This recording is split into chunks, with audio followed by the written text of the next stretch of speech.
So good morning and welcome to today's Excellence in Practice ceremony to honor the winners of the Champion, Premier, Elite, and Icon Award categories. From the United States Army Headquarters in Europe, Mr. John Farias, Lead Defense Travel Administrator and our Champion recipient. From the United States Navy, capturing the Premier Award is Mr. John Carmen from the Navy Medicine Education Training and Logistics Command in San Antonio, Texas. From the United States Air Force and our elite recipient, the 1st Special Operations Comptroller Squadron Defense Travel System Team in Hurlburt Field, Florida. And from the headquarters, United States Marine Corps, Installation and Logistics, Logistics Plans, Policy, and Strategic Mobility Division, and Logistics Distribution Policy right here in Washington, D.C., our Icon recipient. Presiding over today's event is Mr. Bill Manzel, Director of the Defense Travel Management Office, and at this time I'd like to reintroduce Mr. Manzel, who will share some remarks on the significance of your efforts. Thanks, Ray. I would just like to simply say that we provide this type of award recognition on an annual basis to these outstanding recipients who have done just simply tremendous travel program management. Specifically this year, they did program travel management in the areas of mentoring and coaching, excellence in travel card, government travel charge card management, excellence in customer service, and excellence in strategic guidance and counseling. They've done a tremendous job and deserve this recognition. They are truly the best of the best at what they do, particularly when you consider that they're dealing with a 20-year legacy system today. So what I'd like to do right now at this time is simply say congratulations for a job well done. Keep up the good work, and let's give you some recognition for a job well done.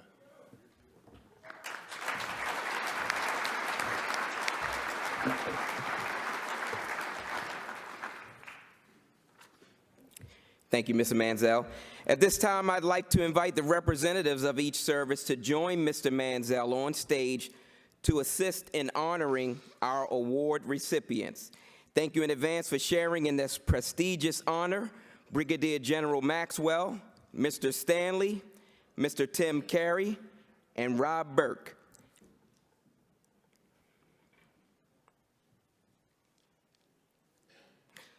So to begin, we'd like to invite Mr. John Farias from the United States Army Headquarters in Europe to come up and receive your award.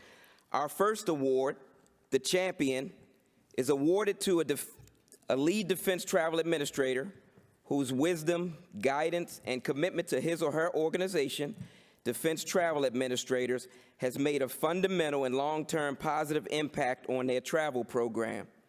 The recipient of this award demonstrates extraordinary and exemplary leadership and mentoring skills and possesses an innate ability to motivate and inspire others to achieve their goals and cultivate their own abilities. This award recognizes the leadership that a lead defense travel administrator provides through customer service, training, staff development initiatives that lead to an improvement in the organization's travel program. And this year's recipient, Mr. John Farias, for his support to the headquarters, United States Army Europe. Mr. Farias actively monitors his organization's travel to identify the trends that require corrective action. He's been described as someone who never passes up a teaching moment, which he displayed through his mentoring, teaching to organization defense travel administrators, authorizing officials, and travelers alike. He provides organization defense travel administrators with in-person and virtual training to address the organizational travel trends and regulatory changes. Furthermore, Mr. Farias' positive attitude and ambition motivated the Army's organizational defense travel administrators to identify efficiencies within their purview. So thank you to Mr. Farias for your efforts and traveling here from Germany to be honored today. So please join me in giving him a round of applause.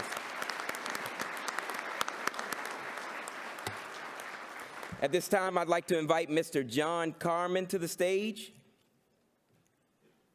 Our second award, the Premier, recognizes the agency program coordinator who demonstrates an extraordinary and exemplary commitment to cardholders and stakeholders through effective communication, responsive customer service, and outstanding program coordination. The Premier Award is given to the individual who consistently satisfied the requisite duties of the Department of Defense Government Travel Charge Card Agency Program Coordinator, but also exhibits vision and initiative by identifying opportunities for the charge card program improvements, acts as the change agent to implement those improvements within their organization, resolving obstacles along the way. And this year's recipient is Mr. John Carmen, and is for his support to the Navy Medicine Education Training and Logistics Command in San Antonio, Texas.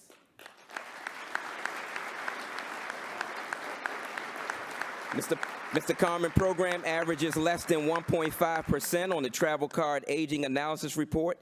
He sustains compliance with monthly financial improvement and audit readiness reports, and he consistently provides documentation of government travel charge card training requirements and monthly audits to ensure all training is current. Mr. Carmen also established a new check-in process that reduced the need for expedited card fees. He developed an organizational travel inbox to improve the communication process with all travelers and travel staff, and this ensured the timely completion of travel requests and communicated responses to the customer. So thank you to Mr. Carmen for your efforts and traveling here from Texas to be honored today. Please join me in giving Mr. Carmen a round of applause.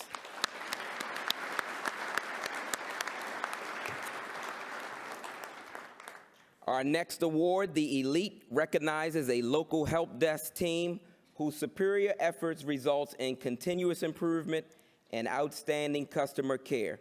So at this time, I'd like to invite Representatives Staff Sergeant Formby and Senior Airman Swain from the 1st Special Operations Comptroller Squadron Defense Travel System Team in Hurlburt Field, Florida, to come up and receive your award. The 1st Special Operations Comptroller Squadron Defense Travel System Team serves as the lead defense travel administrator and Defense Travel System Tier 2 help desk for the Air Force Special Operations Command's largest, most deployed wing, Hurlburt Field, and 7 geographically separated units. The staff of 5 analysts provide help desk support, permission level management, classroom training, troubleshooting support, and audit control, with staff assistant visits to over 13,000 military and civilian employees, and provides oversight to over 800 administrators. The team serves as the base agency program coordinators and provides direct support for Air Force Special Operations Command's Government Travel Charge Card program. The 1st Special Operations Comptroller Defense Travel System Team thrives on providing excellent customer service. They created a report tracker that tracks weekly, monthly, quarterly, and yearly reports, and those reports ensure members' meal deductions, family separation, and deployment entitlements are on track, reducing TDY-related debts. In situations where members have not filed their entitlements, the team sends weekly reminder emails to travelers and support walk-ins. They implemented a standardized approval process which decreased approval time to under 3 days. Due to effectiveness, the team was instrumental in Hurlburt Field consistently having the lowest government travel charge card delinquencies in the command. So thank you to Staff Sergeant Formby and Senior Airman Swain for representing the 1st Special Operations Comptroller Squadron Defense Travel System Team and being honored on their behalf. So please join me in giving Staff Sergeant Formby and Senior Airman Swain a round of applause.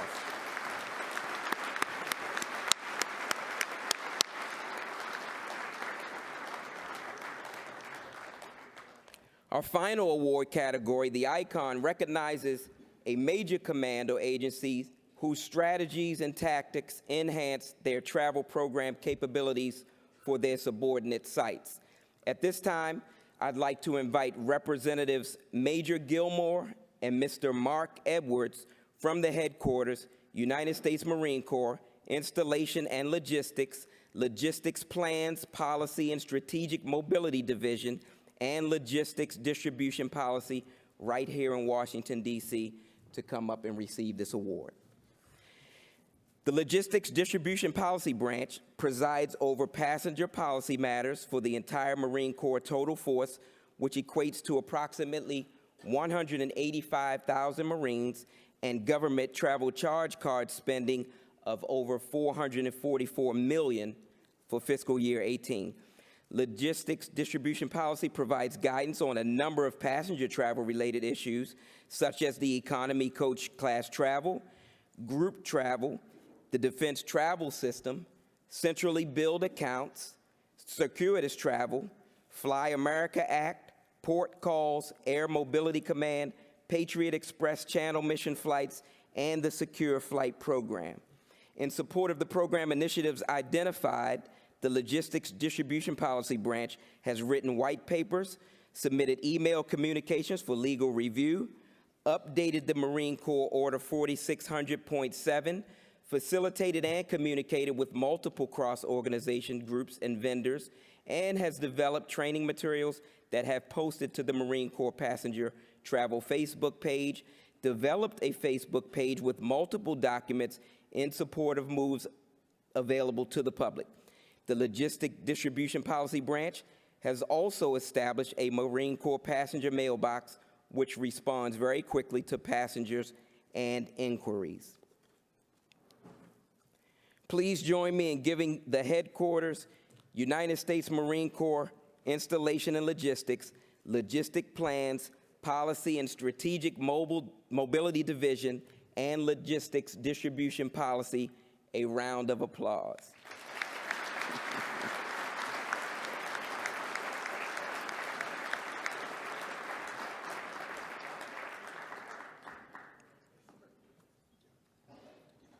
This concludes today's award ceremony. Thank you to everyone who assisted in making this ceremony possible, and thank you to everyone for recognizing the accomplishments of this year's awards recipients. Thank you. Another round of applause.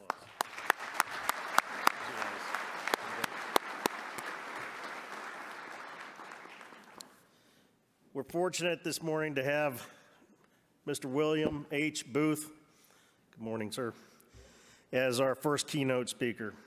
He is a busy leader. Mr. Booth is the Director of Defense Human Resources Activity and reports to the Undersecretary of Defense for Personnel and Readiness.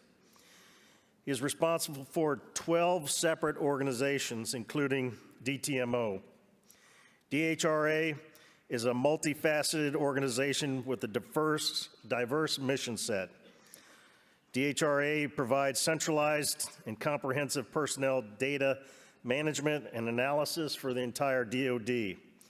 They also manage DoD enterprise-wide mission programs ranging from travel management, language and culture, to civilian human resource advisory services, and multiple high-visibility programs supporting service members and their families. Of interest to this group, Mr. Booth is the permanent chair of the Per Diem Travel and Transportation and Allowance Committee, which ensures travel and transportation regulations are consistent across the department. Mr. Booth served skillfully in the U.S. Air Force for 28 years, but he was not finished. As a member of the Senior Executive Service, he has served in 6 other positions involving manpower, force management, reserve affairs, and business transformation. I can tell you he likes to move out, and he has a lot of energy. He is serious when it comes to improving efficiency and innovation, and he does it with a focus on helping people, both civilian and military, in DoD. He possesses the type of patriotism and commitment that sets our military apart from any other country. Ladies and gentlemen, please a warm welcome for Mr. Bill Booth.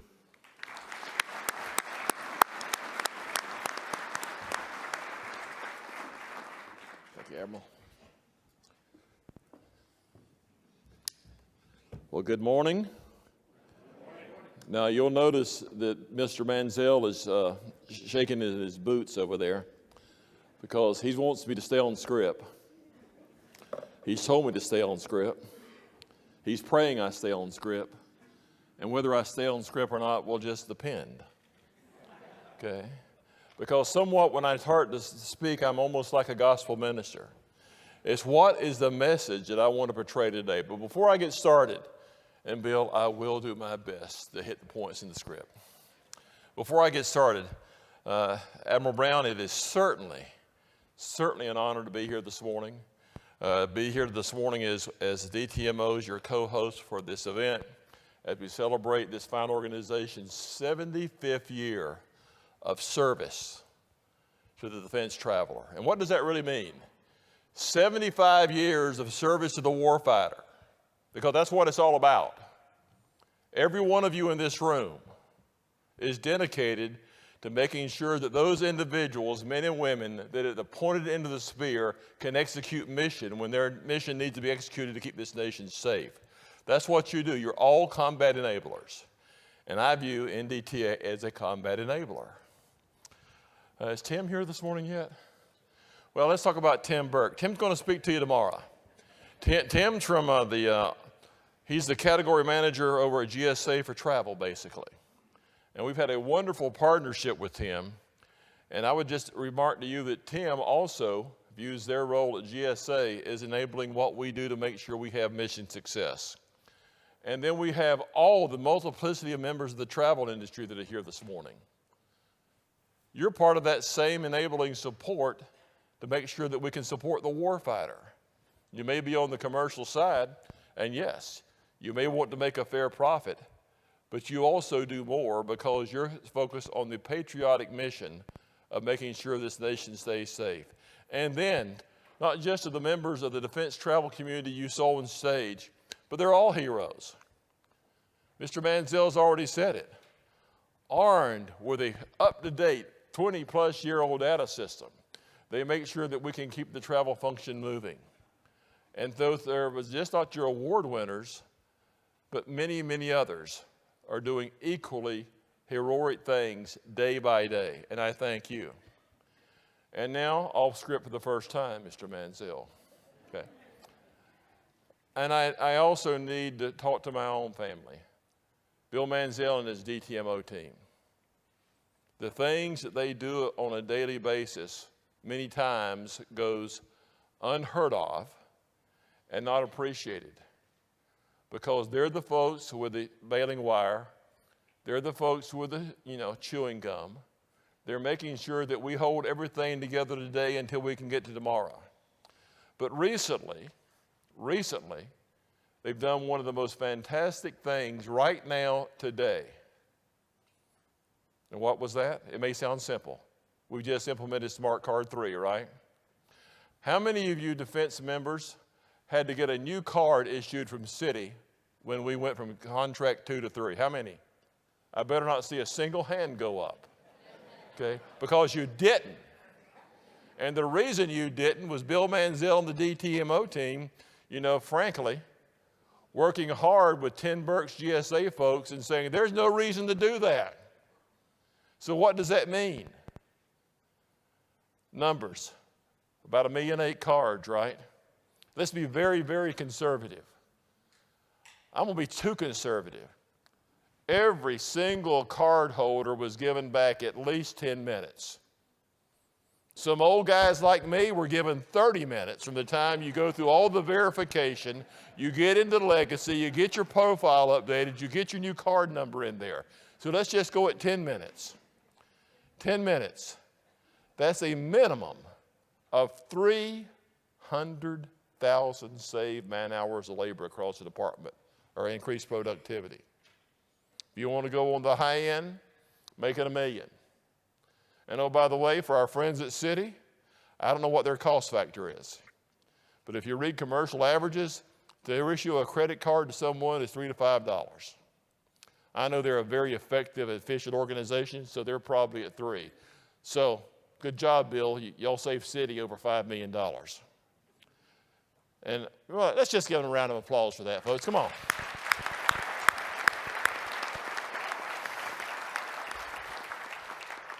Now, you see, I have a subject, assigned topic of governance. Yeah, Mr. Manziel assigned it to me. But he did that because he knows that I'm absolute passionate about how we govern enterprises and that we do it effectively and that we ensure all stakeholders have proper representation. All stakeholders. And that we don't just inform, but we actually vet and collaborate in the governance process. So I readily accepted that tasking, but before I get there, let's reflect a little bit about what we're governing. I think even in my lead-on title, it said, governing a $9 billion travel enterprise. $9 billion plus on the average. And I know there's no such thing as an average travel day. I've seen all the analytics from DTMO. I know there's surge periods and there's down periods. But for the sake of argument, on the average, 10,000 travelers every single day. On the average, 7,200 of those military in uniform, 2,800 civilian. On the average, 98% of those trips go flawlessly. And on the average, we hear a whole lot about the 1% to 2% that don't. Okay? So that's a huge enterprise. On the average, well, not the average, last year, 4.2 million vouchers processed through legacy DTS. 4.2. And on the average, about 99% of those plus flow perfectly. And we hear about the 1%. And the fine heroes that you saw on this stage, make sure that 1% gets taken care of, because the last thing we don't want to happen is for the individual member traveling to be put at an economic disadvantage. On the average, our biggest component, the Army, travels the most, and then you can scale it down to the combatant commands being the least, but everyone travels.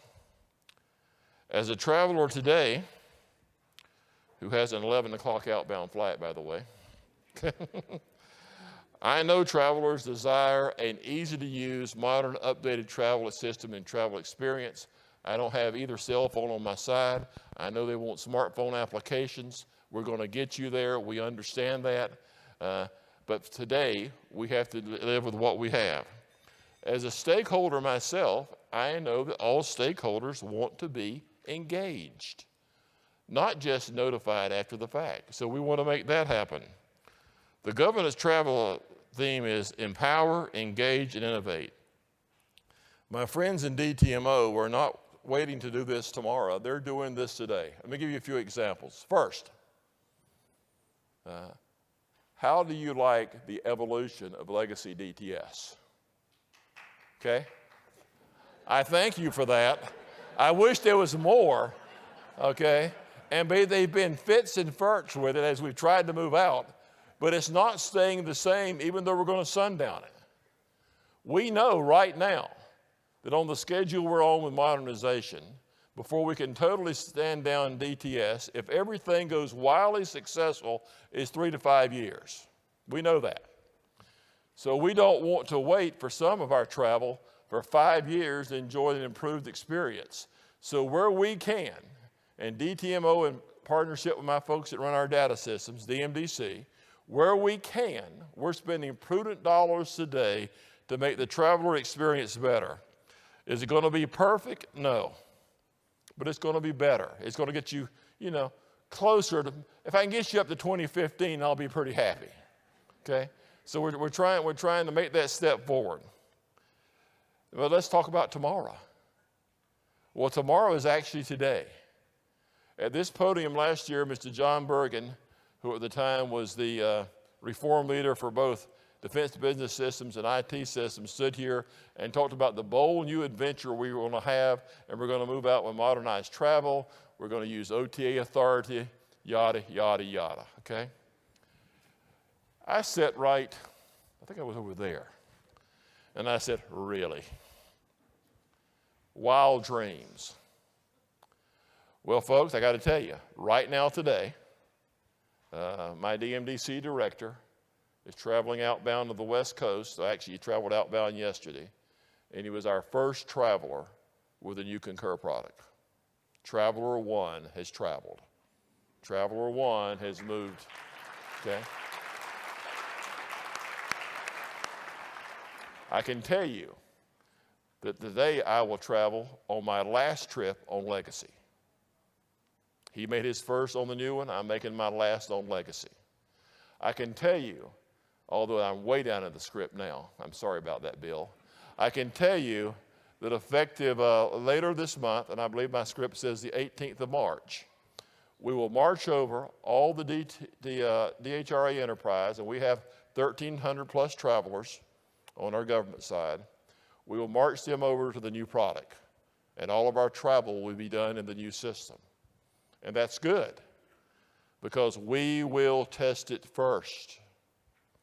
I can tell you, if I have my way, and I think I have a pretty reasonable shot for that, after we test it first, then I have requested through my boss, the PNR, that he go to his boss and say, we need to move the next travel experience test after we've done it successfully in DHRA to the entire OSD policy staff and all of Washington headquarters service. Because if we're going to, long before we go to the services, I want to make sure it works. And then after that, we'll go to the rest of the fourth estate, and ultimately we'll go to the services. But all this, by the end of 2020, I fully expect we will have 70% of our travelers traveling in the new system. 70% by the end of 2020. No, by the way, I'm a programmer. That's tomorrow. Now, there's a lot of things that's got to happen, but we will get there. Now, since I've gone to the back end of the script that was so wonderfully prepared for me, I will come back up to where I should have been and talk a little bit about governance. I probably should. But before that, let's talk about other enablers. Policy simplification is not sexy. But the fact that we've been able to take the policy that governs joint travel and get that down from this much to this much is a great step forward. The fact that we have a simple travel guide and an appendix that's only about 15 pages, as I recall, that lets us do the majority of our work and the majority of things for our users in the field of reference is a great step forward and enables everything that we're doing with a new product. But they've not stopped. This was only round one of policy simplification. Now we're going to really simplify the policy. All we've done to date is get out of the deadwood, get the stuff that should have been pruned out over the course of time that didn't happen, get out the duplication, get out the contradictions. It's okay, have some water. Just make it all go. He just found out he had to do more policy simplification, by the way. So, and we'll be very good. Okay, now, where do I want to go? Governance. Okay. There was a 2.5 year period where I was the Air Force senior representative to the PD TATAC. 2.5 years. In that 2.5 years, how many face-to-face meetings did I have with my other PD TATAC members? Anybody like to guess? 0. Right answer. Obviously another has-been or currently serving PD TATAC member. Okay. And I found that odd at the time. And I was just told, well, you know, the executive level just doesn't meet. We just concur on emails. And as the Air Force member, then I did something kind of forced. I made our folks in the lower level the map. I said, I want to actually see the stuff before you concur on it. Well, Mr. Booth, that doesn't happen. We just work it down here. So one thing that I decided when I came to this job is that we need to improve governance. And then I got a surprise at the start of the fiscal year. When I reckon in PNR forms, I raised this thing about improved governance too much. So it was decided by the PNR at the time, Mr. Robert Wilkie, that I would get the honor of being the PD TATAC chair, and my deputy would be the deputy chair, and we'd run all the policy side. And I says, hallelujah, I got it. Then I told Mr. Manziel, you're going to be the executive secretary, and we're going to have face-to-face meetings. I'd like to have them every quarter. We had our first meeting. So that's the first step in improved governance. But that's just step one, okay? For years, the Defense Transportation Travel Steering Committee, which was supposed to look at data system changes, it basically went away. shriveled on the vine. Well, you know, legacy, witness, sustainment. Why do you need that forum? DTMO directors like Mr. Manziel realized they needed to keep the financial management community involved, so they would provide information through the FinOps forum, which is a good thing, okay?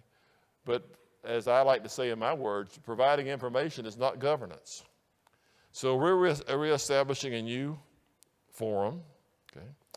A new forum that if I ever find it in my notes, I'll tell you what it is, okay? You remember what page that's on? Actually, I'm on it. I'm just giving you a hard time, okay? It's the Defense Travel Governance Board, DTGB. It replaces the old steering committee that they gone defunct. It'll be chaired by my deputy director, Mr. Manziel. Once again, it's to probably either have himself or Mr. Benjamin be the executive secretary for it. Its first meeting, by the way, is tomorrow. Okay, let's talk about who's going to be included in this forum. The current PD-TATAC members, FinOps component members, service members from FinOps, okay? DFAS. Oh, a new group, the component transportation executives. To my surprise, I found out that in our legacy processes, the component transportation executives were not part of the process. And the old boy from South Georgia said, "You say what?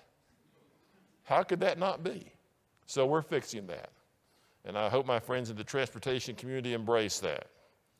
And if I look on down, and it's probably pretty good to have someone representing the reserve side. So we're doing that through our DASI RI. And of course, our partners in DLA of all people. There will be a second group. That'll be an SES level, GEO level group. There'll be a second group that, the gentleman sitting right there, Mr. Benjamin will chair.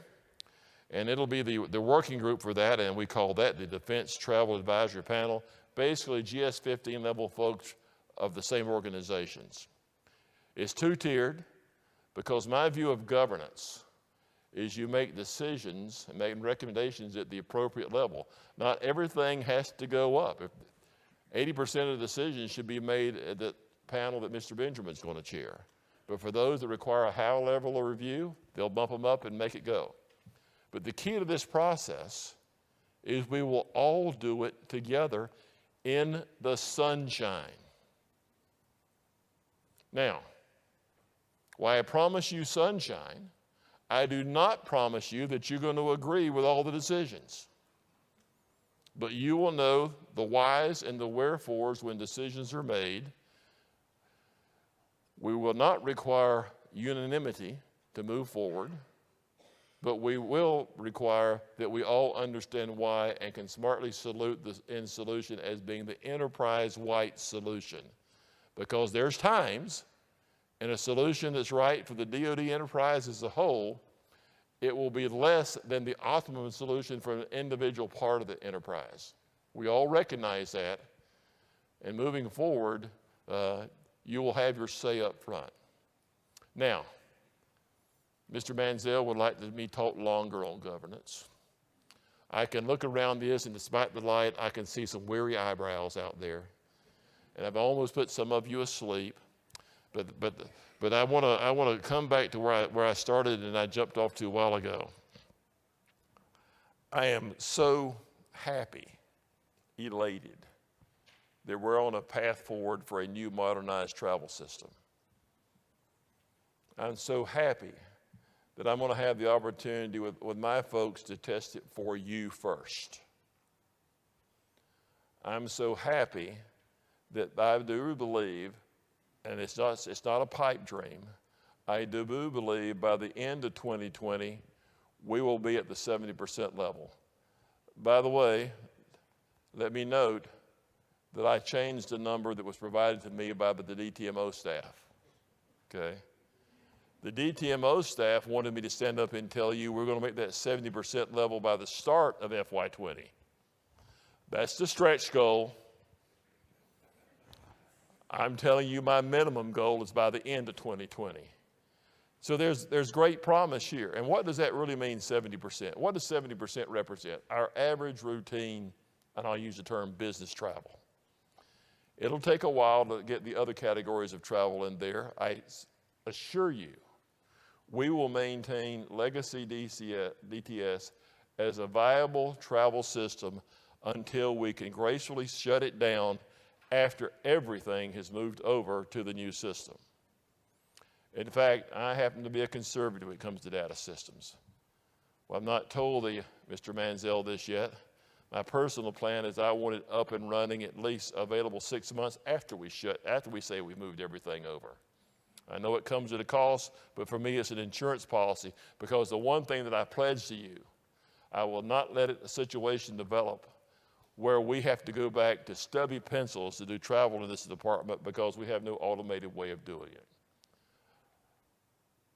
I'm for progress, but I'm also always for ensuring that we maintain the ability for DoD travelers to travel, because as I started,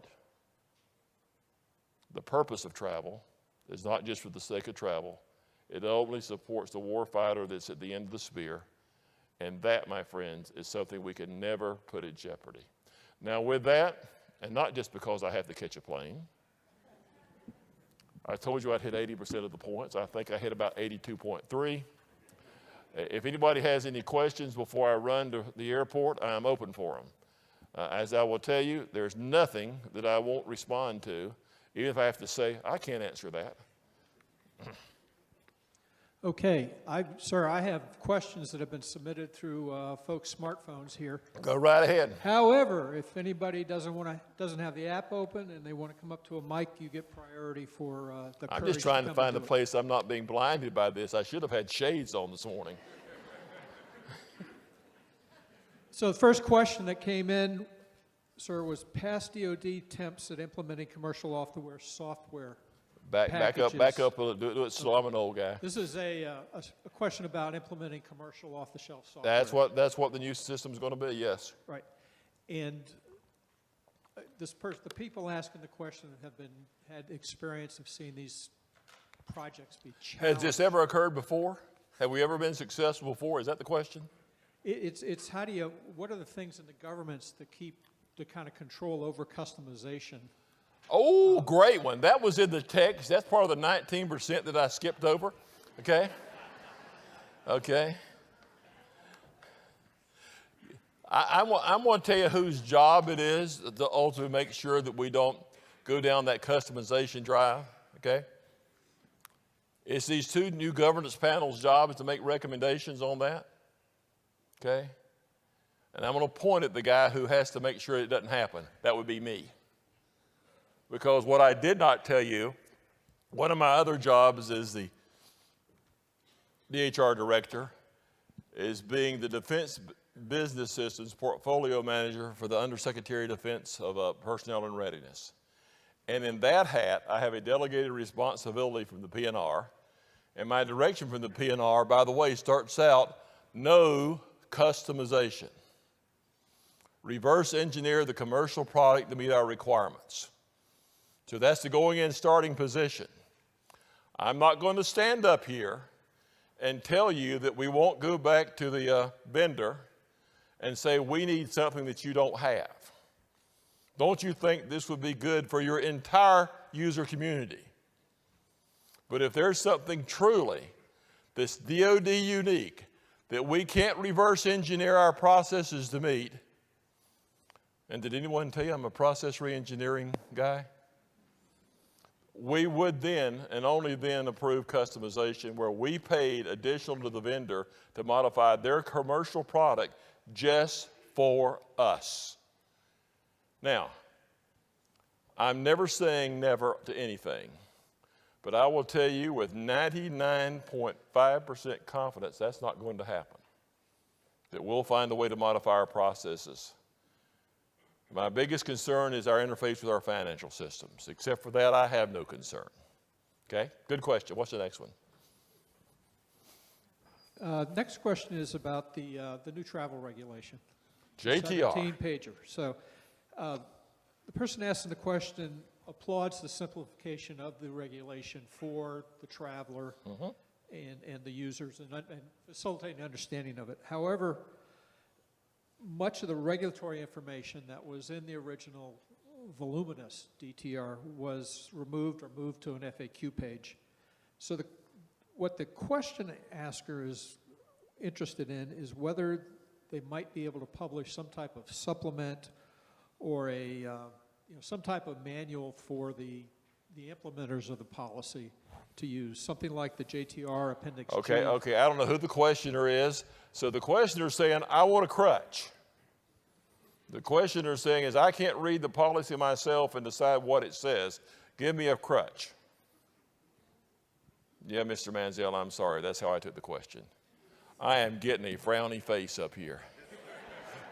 Because he knows the next thing I'm going to ask me is to find out who this questioner is and find, no, I'm serious, not negative, this is positive, and find out what in our simplified policy is the point that can't be understood, because the goal, okay, first of all, what we've done to date is taken out what I refer to as dead wood. Things that have been repeated multiple times in multiple places in the old JTR, things, frankly, that in this part it said X, in this part it said X minus Y, and this part it said X plus Z plus Y plus X. Because it was incrementally changed every time Congress passed legislation. And you know what Congress does? They can't have a session without passing legislation that affects travel somehow. So our goal was not to lose any of the meat. If we inadvertently lost meat, then I would ask that questioner or any other one here to please get back with the DTMO team and tell them where you think we lost meat, because we'll ensure the meat that you need is in there. Okay? That's an assurance. Okay, anything else? Sir, I have a question from Facebook over here to your right. I'm trying to find somebody. Okay, okay, I got the sun blocked. Sir, I'm Kimberly Huth from NDTA, the Director of Public Relations. And Facebook, Yes, ma'am. I'm not going to give you all the cuss words that were used with the old DTS system. So I'm going to skip right to will the new DTS system have a mobile platform and allow photos to be uploaded quicker while I'm traveling? And will you listen to younger users who have ideas? And okay, Mr. Mansell, the question I was asked, and I wasn't given all the cuss words associated with legacy. I don't cuss, by the way, but I've had some harsh things to say about legacy over time. Will the new product, when we are fully deployed, have the ability for me to upload my receipts from my smartphone while I'm on the road? And as I recall, the answer is an absolute affirmative 100% yes. Why would we do the new system if it didn't? After all, this is 2019. Okay, anything else? This is a question about cybersecurity. Woo! By the way, Mr. Manziel has said that Mr. Benjamin's going to work that for him with the first panel. Okay? What are you thinking about, or is there a series of cyber breaches that really kind of cross the line, that these just can't happen?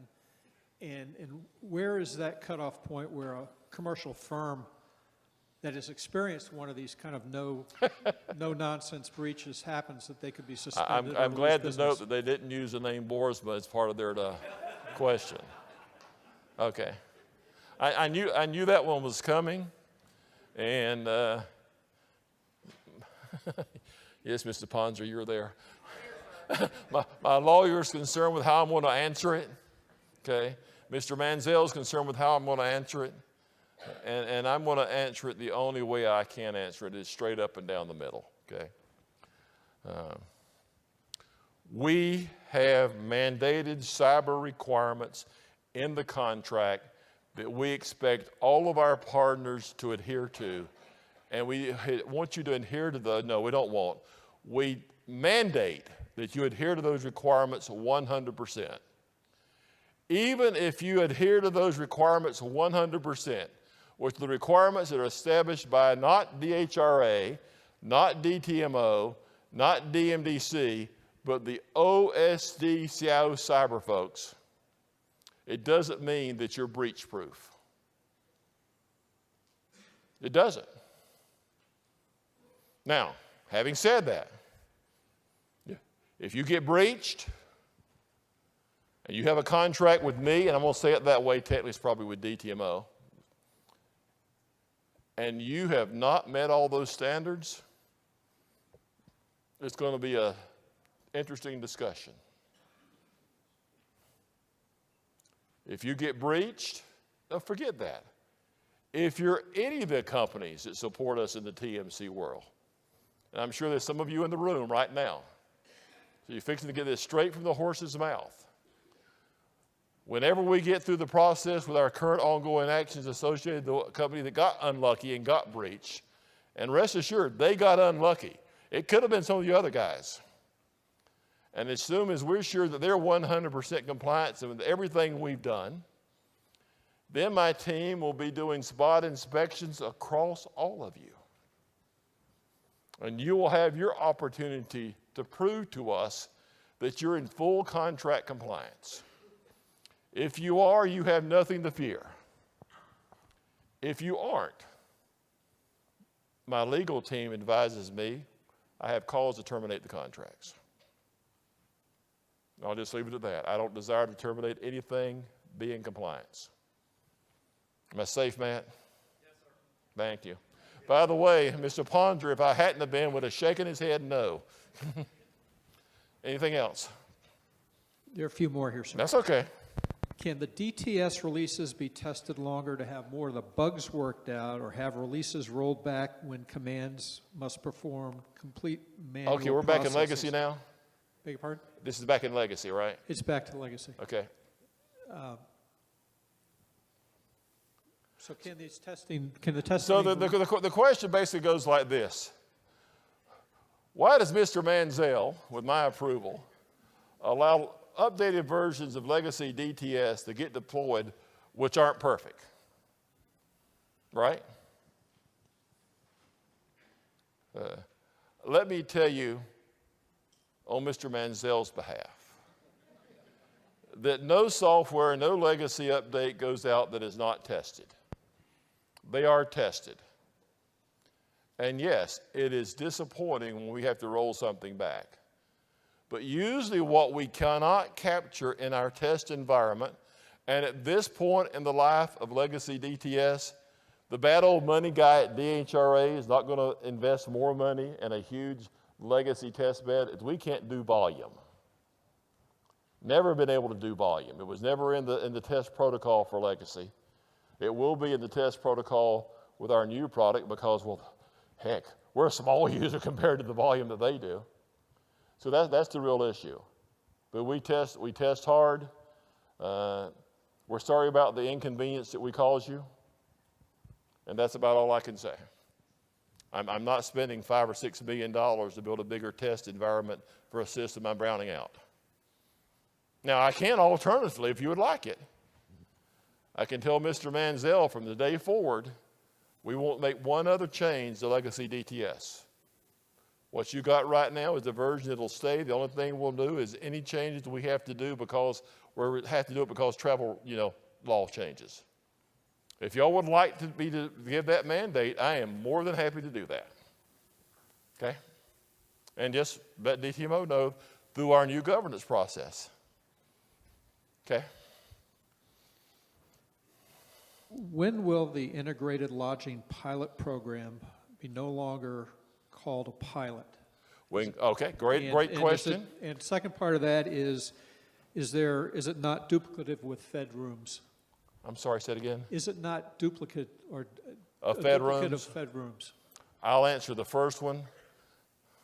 Mr. Manziel can help me with the second one. The first one is it will no longer be a pilot when the Congress, United States of America, changes the code to make it permanent, and the president signs the next authorization act if it has that permanent language in there. That's when the pilot ends. Now here's the bottom line, and Bill, keep me honest.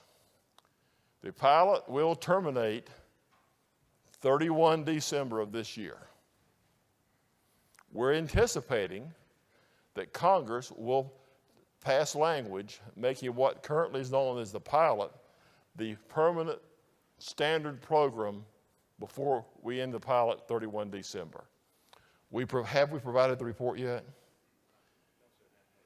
We're in the process of providing the final report to the House and the Senate that we're required to provide them as our deliberative body of our American people, make the decision of whether to make it permanent. But we have to do that, and I think April, May, it's soon. Okay, so it's working. So one way or the other, it's going to end as a pilot 31 December. The Fed rooms question, it's not a duplicate, is it? Okay, Mr. Manziel, if you can't hear him, he says it leverages Fed rooms, it's not a duplicate. And some of y'all breakout sessions with them, they can go into why it leverages. DOD Connect, 1 o'clock. You'll get the down and dirty on why it's not a duplicate of Fed rooms. Okay? Any more? Couple more. We have time. If anybody wants to jump up to the microphone, we have a little bit more time. Your questions may not get into the system because of a little bit of a lag. With DTM charging forward, what are your thoughts on how to balance resisting overconfiguration? With DTS charging forward, what is my thoughts on how to balance resisting overconfiguration from policies versus accountability and oversight? What is being done at the action officer level to empower those closest to the action to make smart decisions without overburdening by layers and layers of bureaucracy? To be quite honest, at this point in time, I have no idea how to correctly respond to that question at this point in time. Because we're only now, I told you our first traveler just traveled. Starting later this month, my 1,300 plus travelers all start traveling. I do not think the product, or the minimum viable product, if I use the correct terms, that we're traveling on has been overly configured. But I have no way of knowing till I have traveler experience. That's the reason we're doing the rollout the way we're doing the rollout. By the time we finish the traveler experience for all the fourth estate, we'll know.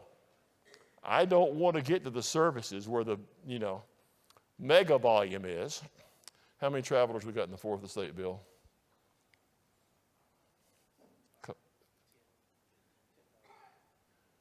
10,000 is probably a pretty good volume experience to understand how much difficulty we have with overconfiguration.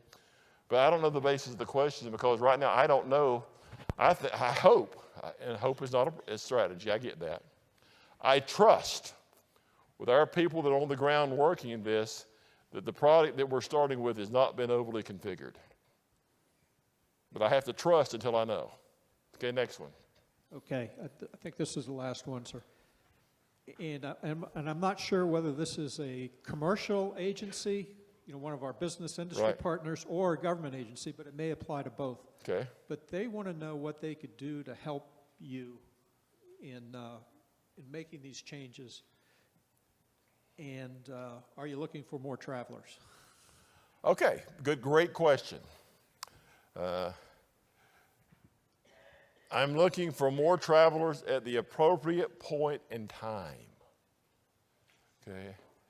First of all, assuming that it's wildly successful with our first 1,300 travelers, let's assume that that's going to happen. I have no reason to think that it won't be. Assuming that it's wildly successful as we ramp up to 10,000 plus travelers across the fourth estate. At that point in time, we'll have to look and make a conscious decision. Do we go big bang with everyone else for business travel? Or do we go perhaps service by service? Now, I will tell you, I got a little experience. If you've had a deep bio of me and got early in my career, I got a little personal experience delivering data systems. My gut tells me, and I'm an analytical-based decision maker, that I want to up it from 10,000 travelers to 100,000 before I go further. So I probably want to do part of a service. That's what my gut tells me. But I don't make decisions on gut. I've got to see data.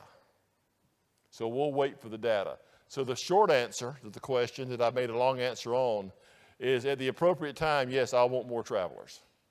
Okay, anything else from anybody in the audience before I make my dash and see how the weather and the wind is blowing over at National this morning? Okay, in closing, thank you all for being a good audience. Thank you for being patient. Thank you for caring. Okay? You in this room care about this nation. Whether you're in uniform, whether you're in the old time we said a three-piece suit. I hadn't seen a three-piece suit in a long time. Okay? Whether you're in a nice outfit as a lady, it doesn't matter, guys and gals. It doesn't matter. You care. Contractor, vendor, we all care. We're part of the enterprise in defense travel that keeps the folks forward able to do mission. Now, it may just be that you're working a travel action that gets someone from the Guard Reserve to required training when they're spent up. But that's still starting that process. It may be it's a trip just like I'm going on today, where some of you could not see a direct connection to the point forward, and I can tell you, well, I cannot disclose exactly what I'm going to be doing on this trip. There's a direct connection. But every trip that we execute has a link to combat readiness. That's why it's critical that as we roll out the new modernized version of the defense travel system, we do it in a fashion that never compromises our ability to travel one iota. And that's my closing pledge to you. Thank you.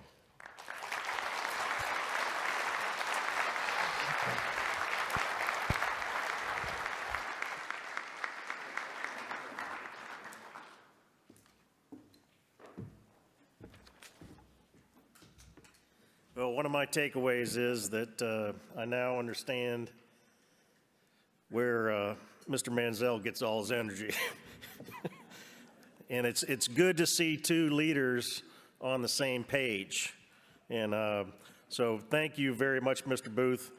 But please know that NDTA and the Government Passenger Travel Advisory Council will be standing willing to assist your governance efforts and to solve issues along with you that are of mutual benefit to industry and the government. So please, round of applause again for Mr. Booth. Thank you.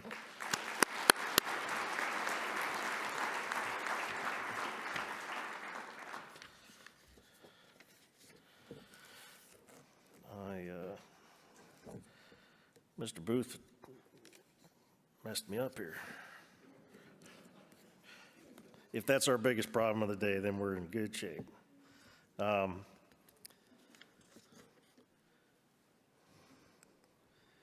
I'm going to ask a distinguished panel of experts from both the government and industry to join us to the stage for some additional perspectives and a deeper dive into some of the areas that Mr. Booth discussed in his remarks. We asked Mr. Tony D'Astolfo to come and lead a panel. He led this panel last year, and he graciously accepted to come back to GovTravels again and discuss what's changed over the past year and reach out to some of today's travel industry leaders for their perspective as we look to the future and what it might bring. Tony obviously did a great job last year because they wanted to bring you back. Now, Tony has over 30 years of experience in the travel industry.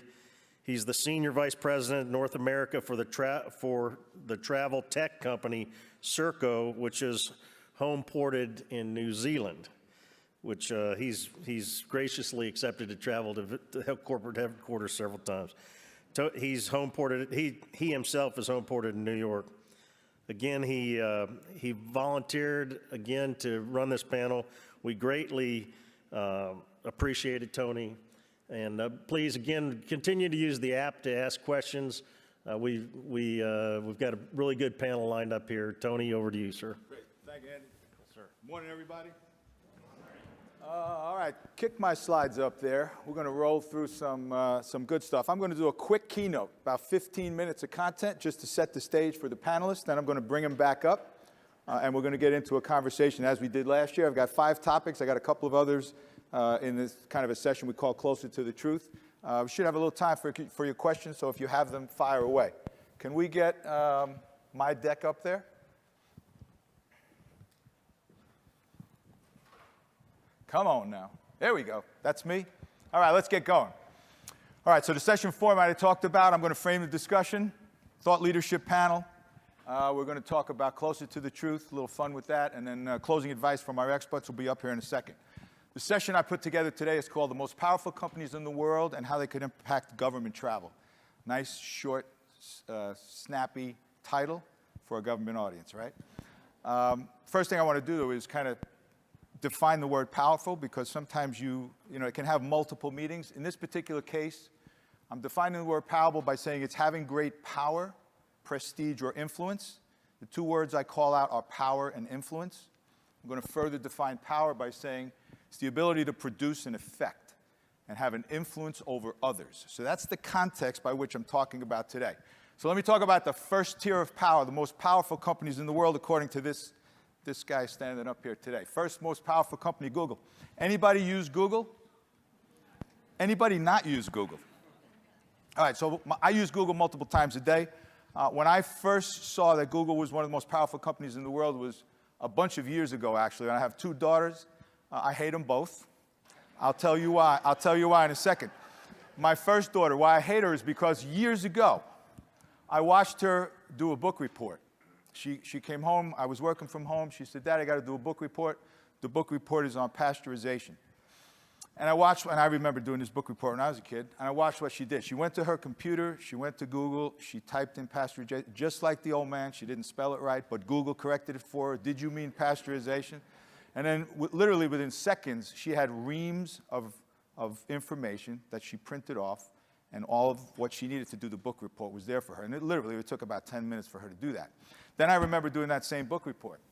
That's the Mitchell Linden branch of the Queens Public Library. That was about 14 blocks from my house. So when I got this book report, I walked to the library. I was sitting there looking at the Dewey Decimal System. You're all laughing because I didn't remember how to use it either. So I got yelled at by the librarian. I found the book. I snuck to the back of the library where the photocopier was. Nobody was looking. I broke the binding so I could copy 2 pages for 1/4. All right, it took me a long time to get 2 pages of research. I went home and did my book report based on 2 pages of research. And then I realized, watching my daughter do this, that's why I hate her. Her life is so much easier than mine as a result of a company called Google. I said I had 2 daughters. I hate them both. The second one I hate because I paid for 6 years of private education. And I drive a Honda because I could have been driving a Porsche. All right. Next up, second most powerful company in the world. How many of you use Apple products? Anybody? Okay, we got some government folks that do. People line up for this stuff. When you think about the phone today, it's not a phone anymore. It's actually a device that does so much more. I would say the phone is probably one of the more lesser use cases of the devices that we carry. Apple has been a phenomenal company at leading design, simplification, ease of use, and just thinking beyond what this little device could do. It is so powerful now, it kind of runs all our lives. We could probably not live without it. So for that, they become one of the most powerful companies in the world. They extend that by now taking the device and making it even more simple, right? So you just shout into the device, hey, Siri, I need something. And Siri responds back to you, oftentimes leveraging Google. Right? Oftentimes leveraging another powerful company. All right, third most powerful company, Amazon. How many of you avoided this Christmas? Went straight to Amazon, okay? My story with Amazon many years ago, my wife was not a good cook, and I decided that I was going to get her, I saw this, I saw Rachel Ray 15-minute meals. I said, how hard can it be, 15 minutes? So I go to Amazon, I order the book. Now, that didn't work out that well with my wife, but the point of the story is that the next time I went back to Amazon, and this is years ago, it started to recommend things to me. It started to get very personal. What it says to me is, Tony, you enjoyed this, you might like that. And what was it presenting to me? It was keying in on two things. One, cooking, but the second thing with time. Time was precious to me. So everything it sent back to me focused in on the ability to cook and the ability to use time, okay? So you think about personalization today, you think about the way Amazon has completely changed the shopping experience. I would call them one of the most powerful companies in the world. And they're going way beyond that. Amazon is all over the place in the cloud. They're doing so many other things, buying Whole Foods, buying companies, changing the way we shop, changing the way we move, changing the way we do things. So for that, they get in my top tier, first tier of power. I just got my parents. This is funny. I've got a 92-year-old dad and an 86-year-old mom with dementia. They're still together. They still live at home. I got them an Amazon Echo the other day. They don't have a cell phone, so I had to get an Amazon Connect to connect it to the house. And I brought it there, and I said, Ma, you can just say, Alexa, what's the weather? And so she said, who's Alexa? Right? When she said, who's Alexa, Alexa responded because she heard the trigger come up. And the machine starts to talk, and she goes, who, so it's a work in progress, but I'm telling you it's going to work. But anyway, think about how Amazon changes the way you perceive, how Amazon creates this very personal relationship based on the technology. Okay, fourth company that I put in the top tier of power is Facebook. How many Facebook users do we have out there? All right, so let me tell you my power story on Facebook. I have two sister-in-laws. They're both power Facebook users. My one sister-in-law posts everything she does, everything she does. In this particular case, she went on a vacation. She posted pictures from the vacations. And what happens then? You get the recognition. People start to say, oh, I like. The second sister-in-law didn't do anything. She didn't like, she just didn't comment. The first sister-in-law now has a problem because the second sister-in-law didn't comment. Okay? I say Facebook is one of the most powerful companies in the world because two people who never said a word to each other will never talk to each other again. All right, so that's funny, but the real power with Facebook is when you think beyond funny stories like that, you think about creating communities and influencing people. Okay? Facebook has allowed communities to be created across the world, diverse people in multiple places, all over the place, very quickly, all of a sudden create a common bond. And that common bond then leads to influence, and Facebook can then influence. And they can create this community that further influence. So power, influence, Facebook, first tier company. Now let's talk a little bit about the second tier. Second tier of power, how many of you tweet? How many of you are on Twitter? So not that many. There's a couple folks that were on Twitter in 2016, right? Now I would suggest to you, the reason why I bring this up is not because of all the tweeting that was going on. What I look at is, I see the president today, and I say, he communicates in 280 characters, 280 characters at a time, okay? He is reaching an audience directly. He is circumventing traditional communication methods, okay? I heard briefly about a 17-page, I think I heard, 17-page document that is used to engage your audience and let your audience know about whatever, the policy, okay? We've moved to 280 characters. That's about what people get now. That's what they want. They want it fast and quick. So for that reason alone, I stick Twitter in my second tier of power. The way they've changed the way people communicate. Communicating directly, creating communities, but doing it fast and very direct, okay? Another company in my second tier of power, Netflix. How many of you have Netflix users? Why are they so powerful? They can take a perfectly healthy human being and put them on a couch for the entire weekend while they binge watch TV. All right? So how many of you like House of Cards? I didn't like the last season. I know you're government folks here. I thought it was a little, you needed the guy. You know what I mean? He was just part of the show. But anyway, the point about this is that what Netflix has done is they've given you the power to control your experience. You don't have to wade through commercials. If you want to binge watch for 14 straight hours, you can do that. Okay, so I look at that, I put that in there as I say, they're giving you tremendous amount of control around the experience that you're going to have. That piece of technology is saying, here it is. It's all here. All the content's here. I put it all together for you. Consume it as you'd like. So it's up to you to determine how you will consume it, okay? Uber. How many of you use Uber? Okay, why is this the most powerful company in the world? Because they got every cab driver in the world to hate them. Actually, that's not why they're so powerful, because most cab drivers look like this before Uber. But why do I put them in there? Because they took this device and they created an entire business, a transportation business around this device. They don't own vehicles. All they did was say, we're going to use this device to connect people that have cars to people that need to get somewhere. They took the mobile platform and the functionality that Apple and others created to completely change the way we get around town, okay? The perception of how you travel today is changed by Uber. It is that simple. It is that easy to do something, okay? So for that reason, I put them in my second tier of power. So what's the point of all this? Why do I talk about these companies being so powerful, and how they impact a government or any program?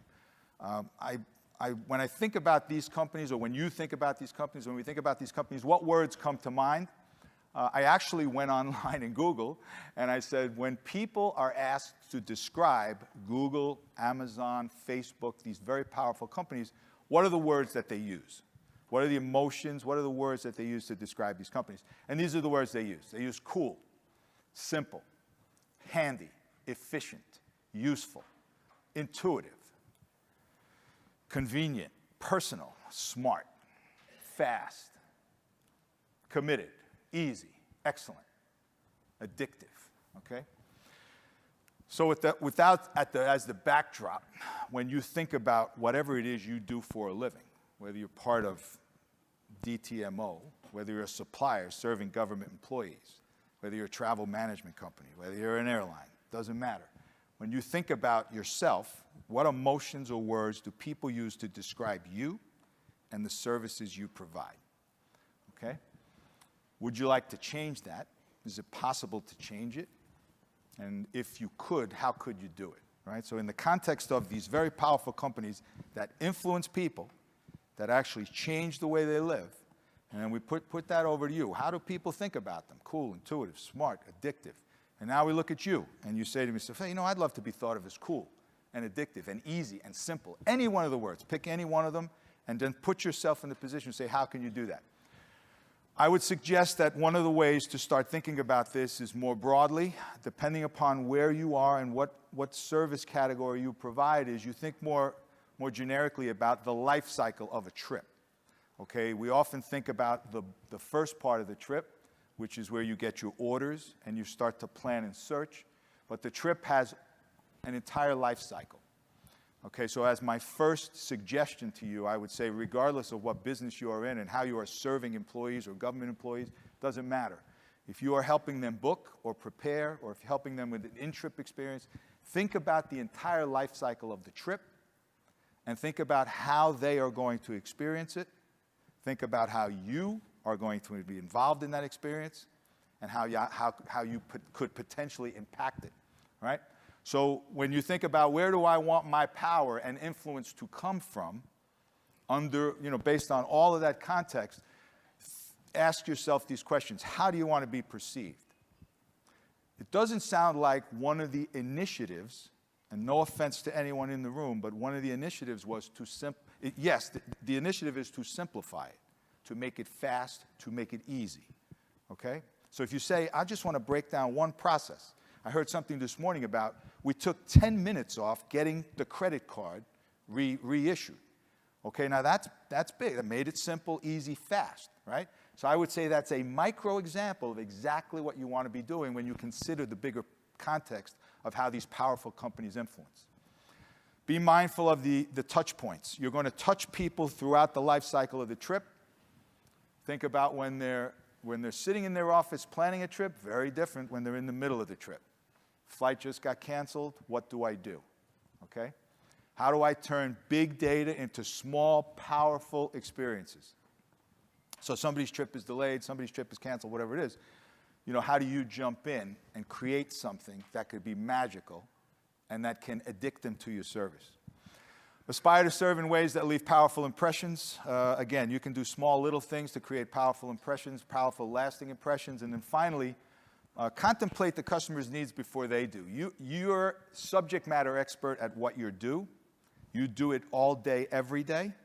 They do it when they travel. Okay, so even if somebody is a frequent traveler, 2-3 times a month, they're still not going to have the level of subject matter expertise that you will. If you start to think about the entire life cycle of the trip, and you think about how they're going to have to experience all of that, think about how you can impact them in very small ways. So that's all for me. I want to thank you for that setup. That's my email. If you want to disagree with anything I said, I will absolutely respond back to you.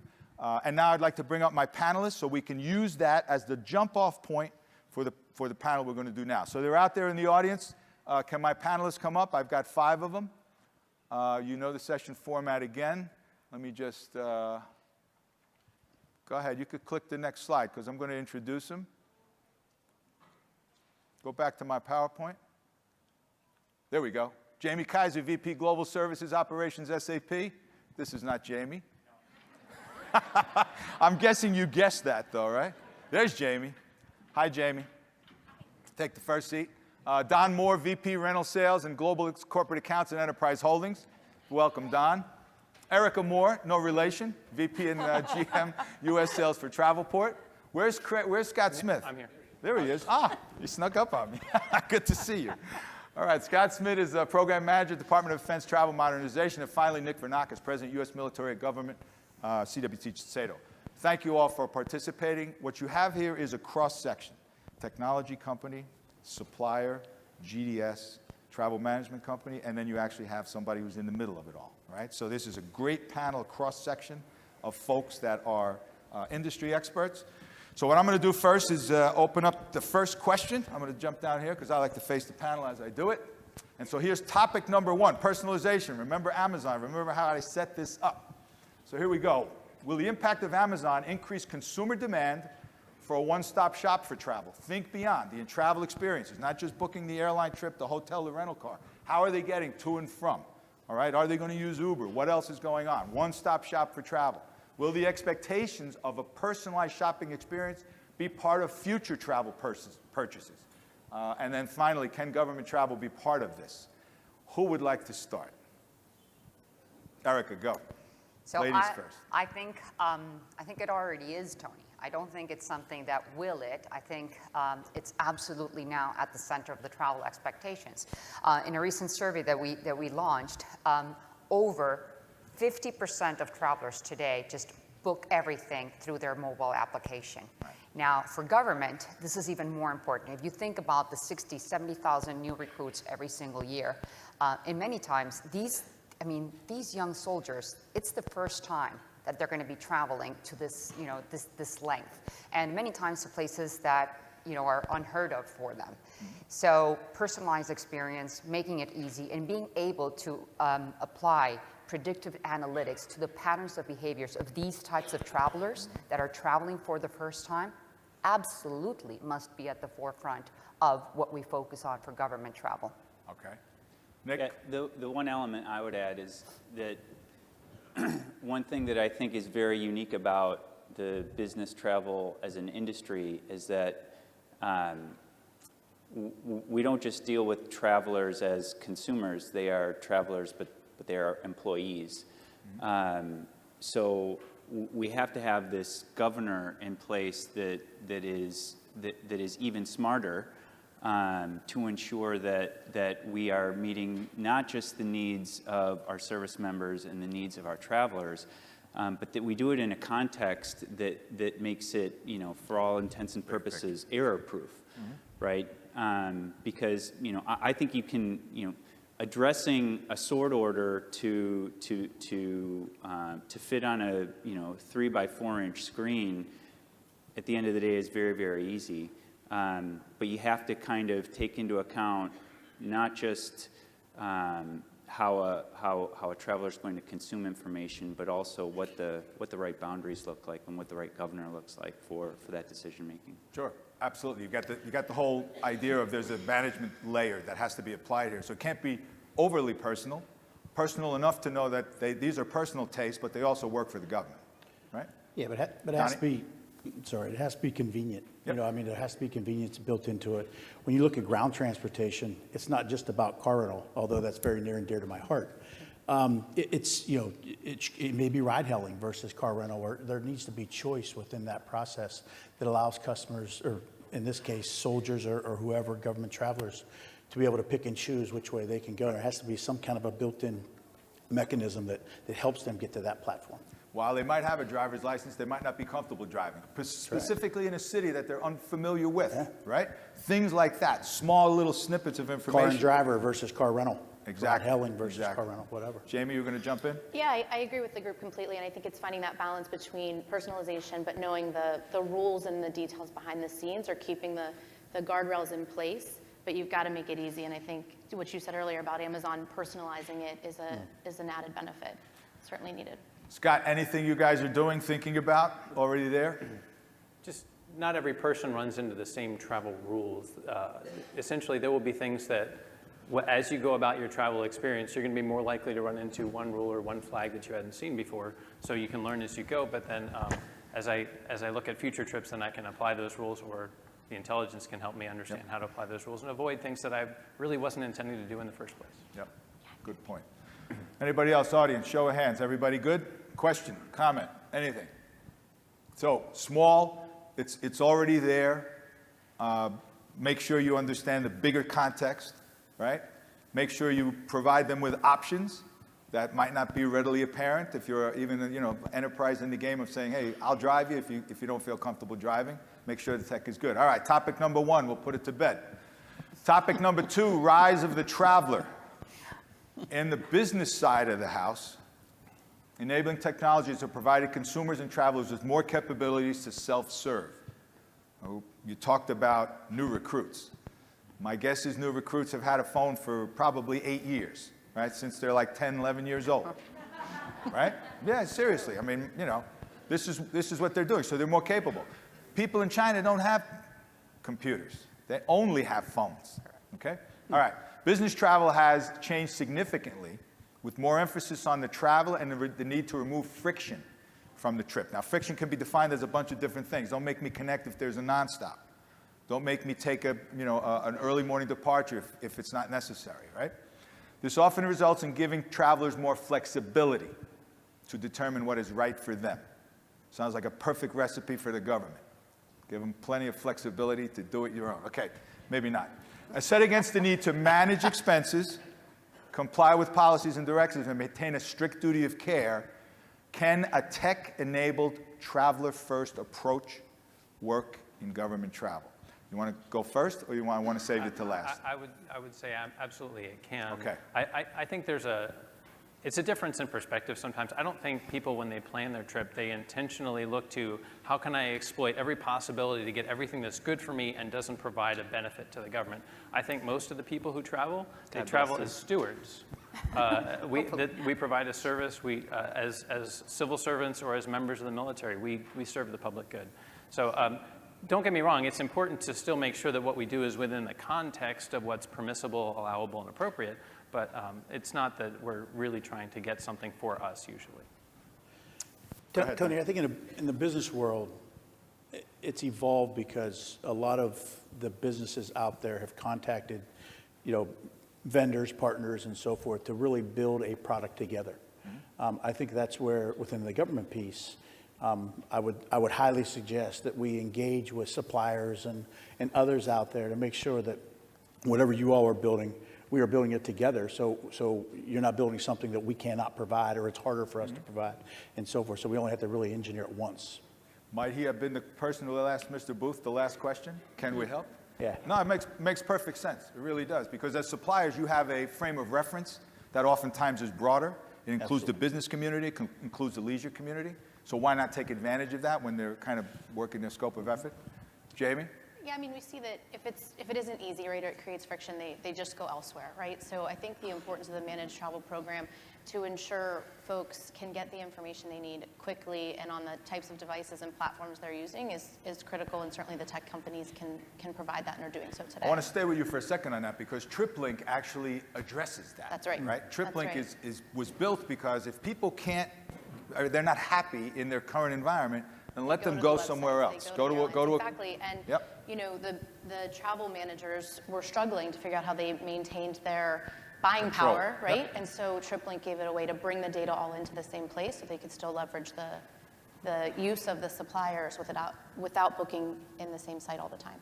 Okay, now I'm going to come to my two suppliers who probably don't want people jumping off the farm, right? Because jumping off the farm means they might be buying direct and not through the GDS, maybe circumventing the travel management program. So your take on finding that happy balance, Erica? So I actually think that mobile is one of the most powerful tools, and particularly in the case of the government, right, for duty of care. Right? What a better way to make sure that you know exactly where your employees are at every single point in time and when something has deviated from that plan other than your mobile. Now, in order to make sure that the compliance is there, that the security is there, that the preferred vendors are being utilized, there are now artificial intelligence tools. And let me just state an example. There's a tool being launched with IBM that precisely focuses on making sure that the compliance of the policy is taking place. Now, you can do that in a way to make sure that everything that's coming through your mobile is exactly what that policy wants it to be. So, you know, before we were hearing about whether it's 17 pages or someone not understanding, if you are able to apply predictive analytics to the travel patterns of an individual in a particular situation and match that up with your policy, you're taking all of that hassle away from the traveler, which is exactly what you want, while at the same time making sure that it comes back through your booking tool, through your process and your policy. That is absolutely making sure that you use technology to serve the purpose not only of security, of optimizing a customer experience, but ultimately of making sure that you optimize what you're all about. So it's perfect world for all. Nick, how are you guys removing friction? Practical examples. So I think that TripLink for me is a great example of kind of being very clear about what problem you're trying to address. Mm-hmm. So if the problem is leakage, if the problem is getting people into the system, you have two options. You either connect the ecosystem together, which is what I think Concur has done, or you try to build a better mousetrap. Exactly. So, you know, the idea that you're going to suck people in based on delivering kind of world-class user experience. I think no matter what, it's incumbent upon industry as a whole to figure out how we work together to solve the collective problem, because all of us have some amount of self-interest at the end of the day, but it's a very broad ecosystem, and the more we're connected and the more we talk to each other, the less worried I think we get about, you know, are we losing visibility of travelers because they're going direct? Are we ensuring that we're maximizing kind of the value of our aggregated buying power? So you got to suck people in with a better mousetrap. Yeah, And you can't help but as a supplier think myopically to say, how do I best serve that client? But if we all got in a room, there might be bits of information, right? So if Don's got a tracking device in the car, you know, can he tell the hotelier that the traveler's 5 minutes out? Probably could, right? And then the whole experience at the desk, if it was busy, right, could be transformed. Yeah, it goes to your point about considering the journey rather than Exactly. just that But small again, role we're you in might silos today, so hopefully at some point in the future, we all get in a room and say, you know, why don't we all start to trade info? Go ahead. Yeah, it's a perfect example. I mean, we have, 100,000 vehicles that will be connected this year. Connected vehicles. Connected with, yes. So in 2020, all of our 2 million vehicles will be connected. We'll be able to do things like working with all of these folks to really understand where the driver's at, what the driver's doing. As much information as we want to work together on, I think that's where You can do that. The hotel can know we're coming. The parking garage can know there's a car going to be parked there, so forth and so on. And I'm told, I want to verify this, I'm told that we'll also be able to tell who actually smoked in the car. I'm just saying. I cannot answer. Erica, go ahead, close us down on this one. To that point, you know, one of the challenges that, and it's no minor challenge that has often been talked about in the industry amongst suppliers, right, is how much, let me take it back. We hear about NDC, and the airlines want to take control of the end traveler again, right? And then we're talking about sharing and sharing the PNR and sharing the frequent flyer information. If you look at where we are today, that seems to be, you know, where we hit a bottleneck. Is people don't want to lose control of what they think they own about the traveler. And one of the main concerns there is that ultimately what we're hearing from young travelers is, I don't want anyone to own me other than myself. And I want to make sure that I own my own information. Now, if you bring that over to government, it becomes even more complicated because in many instances for, you know, government employees or soldiers or recruits, do we want to share that information and amongst who? So it definitely needs to be addressed, but it's not an easy problem to solve for. It's a great point. When you think about airlines, they hold on to and they restrict access to their loyalty programs because they think, hey, this is my bread and butter. It's how I know my best clients. But if they were sharing that more liberally, they could create a very different experience for the traveler. So good point. My daughter's one of those people that said she wants control, but she did it after I paid for the college. So anyway, all right, let's move on. Topic number 3. Topic number 3 is time doesn't stand still, neither does innovation.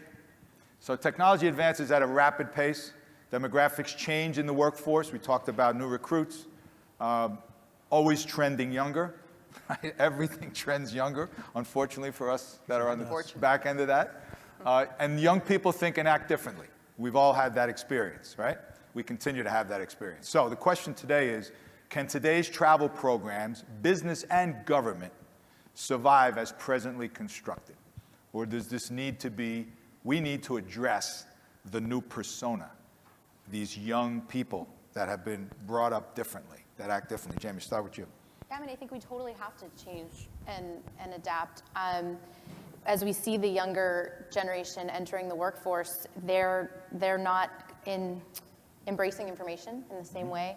And yeah, there is very much this control aspect. And part of it, I think, is they're almost their entire lives, they've had this instant gratification, information at your fingertips all the time. You know, I was thinking about the travel policy conversation, and if we could break it down into Twitter feed chunks, I bet we could really get the rules across, and folks would follow them. So I do think we have to embrace change. I think what we see DoD doing and the organization Scott's running is absolutely embracing the change, and we have to do it or we'll be left behind. Yep. Don't do that ever again. All caps. This is not fake news.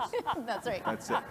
Hashtag. All right. So, Don, demographics. Do you guys track demographics in terms of younger travelers? Are you creating products specifically for them? Yeah, I mean, we track it, one, because we hire, you know, Young people. hundreds of thousands of young employees to come work for us. So there's a big change in how you Yes, bring run on a a company. new workforce. Yep. You guys have a phenomenal, And it's- entry-level it's, management you know, program. we work very closely with universities, but now we, you know, all the technology that's involved, it's, you know, I looked at a newspaper when I first started to work for Enterprise, and I'm assuming that doesn't happen today. I haven't looked for a job in 32 years, so I hope it doesn't. But, you know, everything is changing. I mean, for years, we told our kids, don't get in cars with strangers. Now we encourage them to get in cars with strangers. You know, so I think that everything evolves over time. And yes, from a traveler standpoint, you know, we talked about the comments were Innovate. What were the other ones that were on top? Empower and so on and so on top screen earlier. That is what we are looking at every day. We have to be able to supply something to our end user renters, both from a government, corporate, doesn't matter. We have to innovate. We have to give them choice. It has to fit into policy. I completely understand that, not just for government, but for business as well. But I think that we need to give them more choice. You know, and again, I think that You know, as an example, do you want someone to be inconvenienced? We spoke earlier about saving man hours and so forth. Do we need someone to be more inconvenienced to do this versus doing something different just to save something?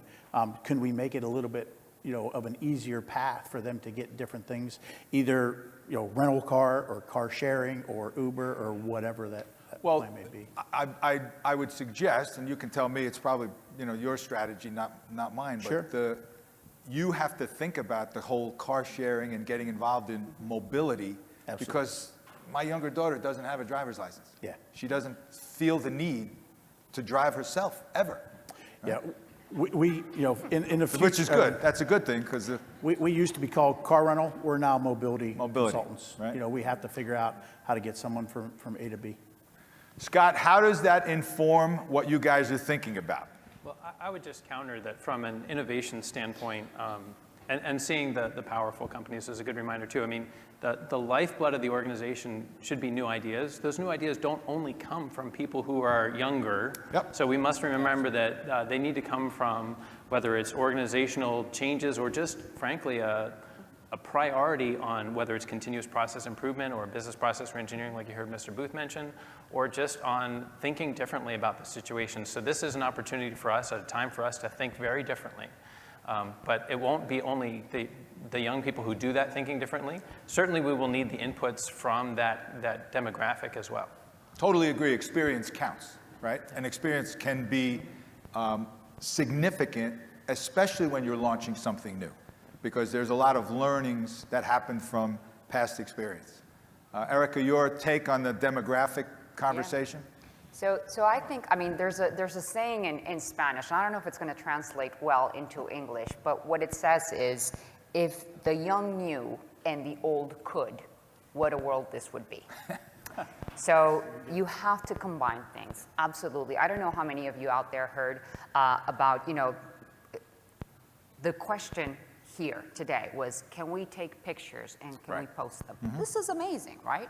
And the young kids, it's Snapchat, it's Instagram, you know, like now we've created an app where, and I mentioned this in another conference a while ago, in Europe, you take an Instagram picture and automatically, you know, for EasyJet, it will start to feed you. You don't have to say where it is. You just take a picture and it starts to feed you flights and hotel information so that you can stay in that place. Can you imagine, for bringing it back to government, someone on a critical mission, someone very young, posts a picture and hello, government security. Correct. Everybody knows exactly where you are, right?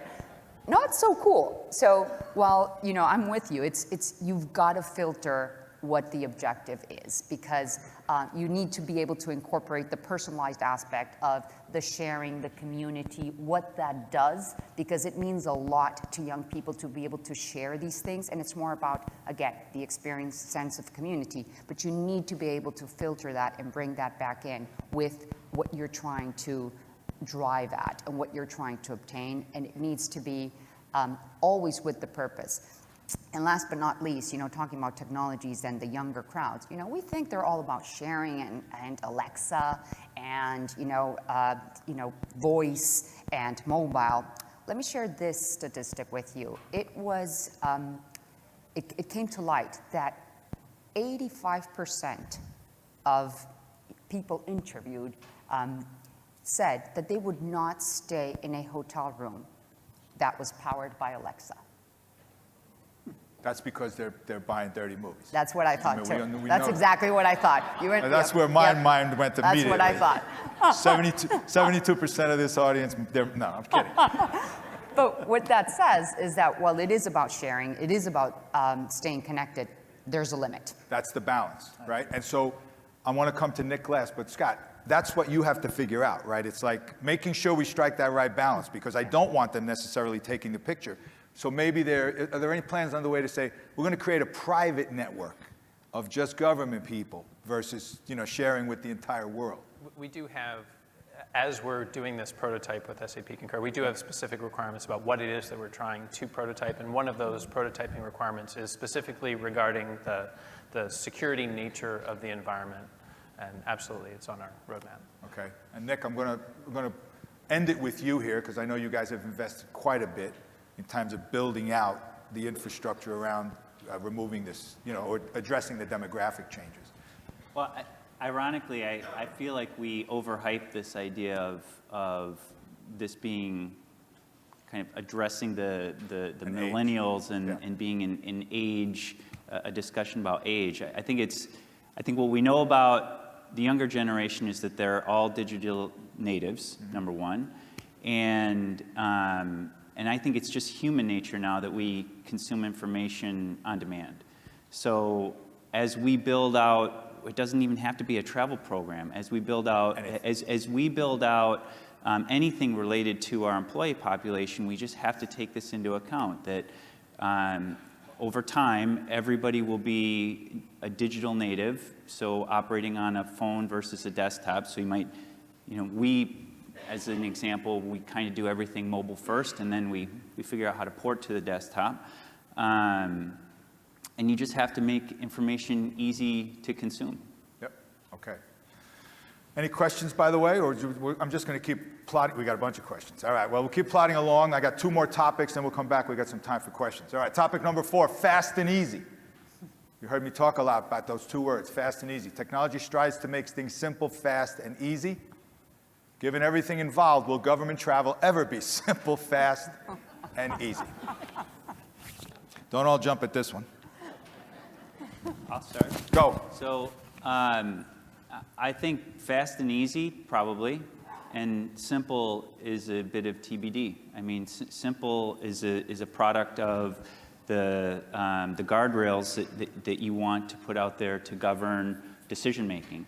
And I think that this is a journey. I think the government's made a lot of strides towards simplification, but I think it'll boil down to how much trust do you want to put in the hands of decision makers versus building enough construct around every potential decision, permutation, combination that you want to address up front. Otherwise, you just overburden technology, and that's not really solving the root of the issue. Excellent point. Jamie? Some of it's relative, right? So what is simple, fast, and easy to you might not be to someone else. And I've been working with DoD and federal civilian agencies for over 15 years, and I sort of laugh sometimes when there's change is hard, right? So there might be a system or something they're using that really isn't simple, fast, or easy. They move to something new that is faster or simpler, and they hate it. But just because they don't know it anymore. And so I think there's the element of change that we have to factor into it. But also recently we had someone booking a first trip, like we talked about in the new system with DTM, and one of the comments was the travel booking was super easy. The piece they got hung up was allocations. But they followed it up with, but it's because we created it that way. Our policies and our rules make it a little bit more difficult. So we can't blame the government and say, well, everything you do is really hard, so it's going to always make it difficult. I think we have to balance using the technology that puts behind the scenes the things you don't have to see or deal with, and then making that front-end user experience much easier for you. It's not easy, but I think we're getting much closer. Yep. Go ahead, Don. I think, so booking through the right channels, I mean, that through either the TMC or the platforms that are supplied by Concur and so forth, that makes things easier because the right information is flowing into the system. Using technology for us, we have tablet technology at all of our home city branches. So I think we have 62 locations where we're on site at military bases around the U.S. And we have the ability now to do the process at the car with the customer at any time they want to do it. So we've gotten rid of all the administrative burden on the standing at the counter and so forth. So that speeds up the transaction. So that's when you get the ease and speed and so forth and so on. And I think that, so the more information we can do to get, again, I get back to working together to have that information downloaded either through a loyalty system or through a system where you're booking the vehicles, I think just makes the world a lot easier to rent cars when you're in the military. That's a great example of the life cycle of the trip. Somebody booked the car. Now we're in the experience. We actually got off the plane. We're going to go check in. We're going to go somewhere. We got orders, and we're going to a military installation. You got to pick up the car. Making it faster and easier is rental's not sexy. I know that's a shock, but You know, it's renting a car and returning a car, but there has to be a lot of different things. There's journey assessment up front. Where are you going? Yep. You know, can we help you get to where you're going in some type of way? And then on the back end, how can we deal with the expense piece and all those things that come with it? And then during the process, things go wrong. How do we fix them? Yeah, so if you're thinking about the entire life cycle of the trip, there's 3 or 4 places where you could interact, and that's what you're going for. Erica? Well, actually, you know, if you think about being able to, what you mentioned earlier, use big data and turn it into a personalized experience, that's where we think that technology is gonna play a huge part. And you know, for platforms that connect suppliers and travelers, that's going to be huge for us. If you think about it, we're trying to depersonalize the PNR. So what that means is we will turn every single PNR into a traveler persona prototype. And therefore, you will be able to identify the patterns of behavior, you know, what cars, what hotels, what airlines, what preferred stays, even what restaurants, if you will, if you tie that into the credit card spend. And if you think about looking into the data first, the patterns first, the behavior first, the preference first, and then tying that back into your policy, you can start simplifying your policy very, very quickly. But more importantly, instead of having, and you know, please forgive me for the expression, but an army of people looking at the information and the policy, you can put the analytics to work. You can put these predictive analytics and artificial intelligence to work with the patterns and say, this would be the optimal point of your policy. And all of this, we're not that far away from that. Yep. We really are not. All of the elements are there. It's just taking the data analytics and the predictive capabilities up a notch, and you can get there. Now, the issue is, again, bringing it back to security. Right. If you're able to identify these patterns that drive these patterns, someone cracks the code, and it could be an issue. Yep. Scott, we're going to close it with you as the practitioner. So this one, it's actually not as much of a practitioner perspective. I'll try not to make this take too long, but it just sort of hit me. I was listening to a conversation yesterday in one of the breakouts related to the toll tag in the rental car, and is there a way to make that so it really, when I think of simple, fast, and easy, what could be simpler, faster, and easier? Now there's a cost, and I did some research last night. $4 a day with one vendor, not necessarily everybody, to a cap of 5 days worth.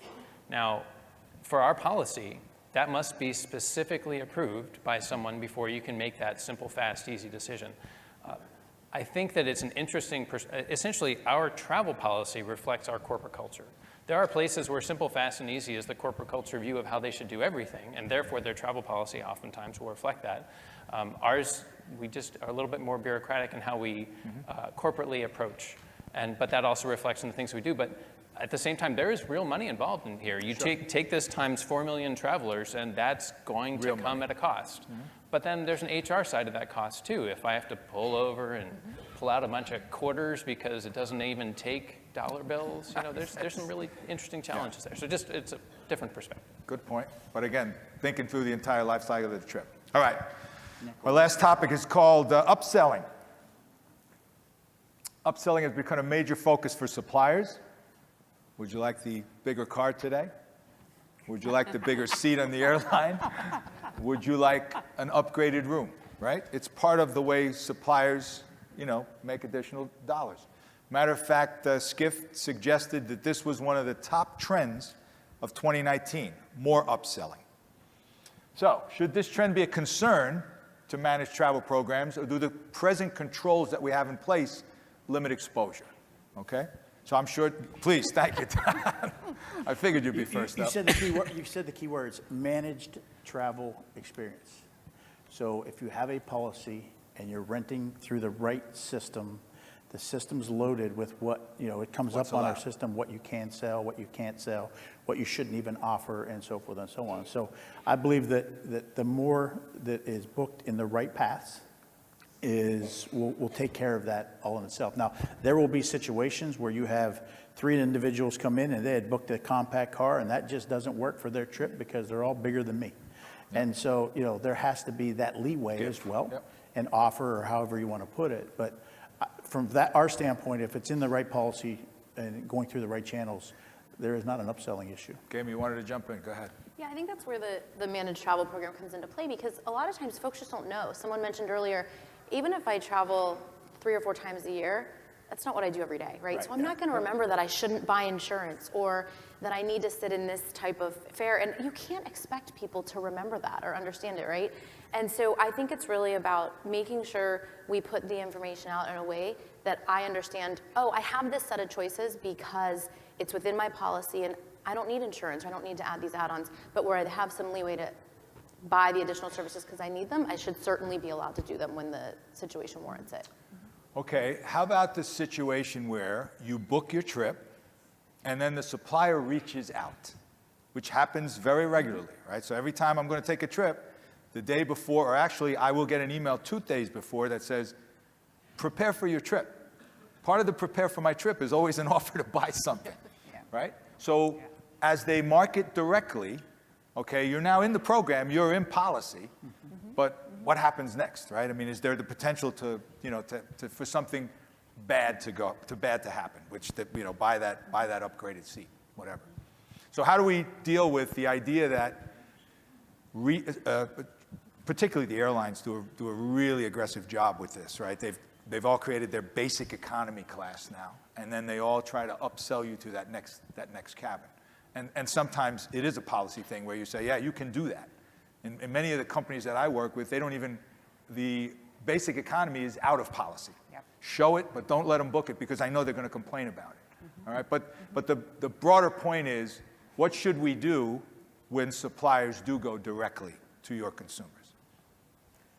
So I think that the reason why suppliers do that is because, again, with these Latin American analogies, but they say that, corruption exists to solve for an inefficiency of the system. So if, whether that's true or not, that's something else, but that's what they say. But if you bring it back to travel, right, if these suppliers are having to reach out, that means that we have to do a better job as a travel ecosystem to make sure that the right offering is getting to the end traveler.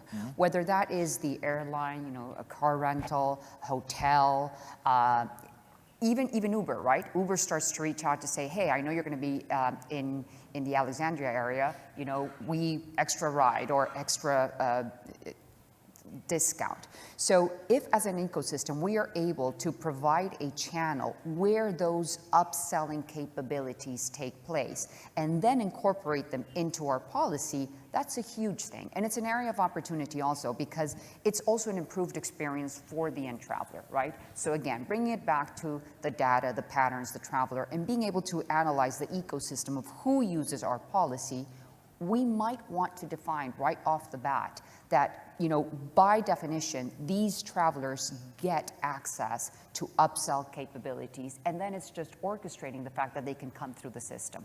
Okay. But more often than not, that is occurring because there's a need there, because the traveler wants it, and for whatever reason, we are not supplying it. And even if the policy is, you're able to do this, but it is at your own expense, many times travelers are okay with that. Right. It's just making sure that through the proper channels, whether that's the corporate booking tool or expense, that's reflected in the right way. Scott, does going direct concern you?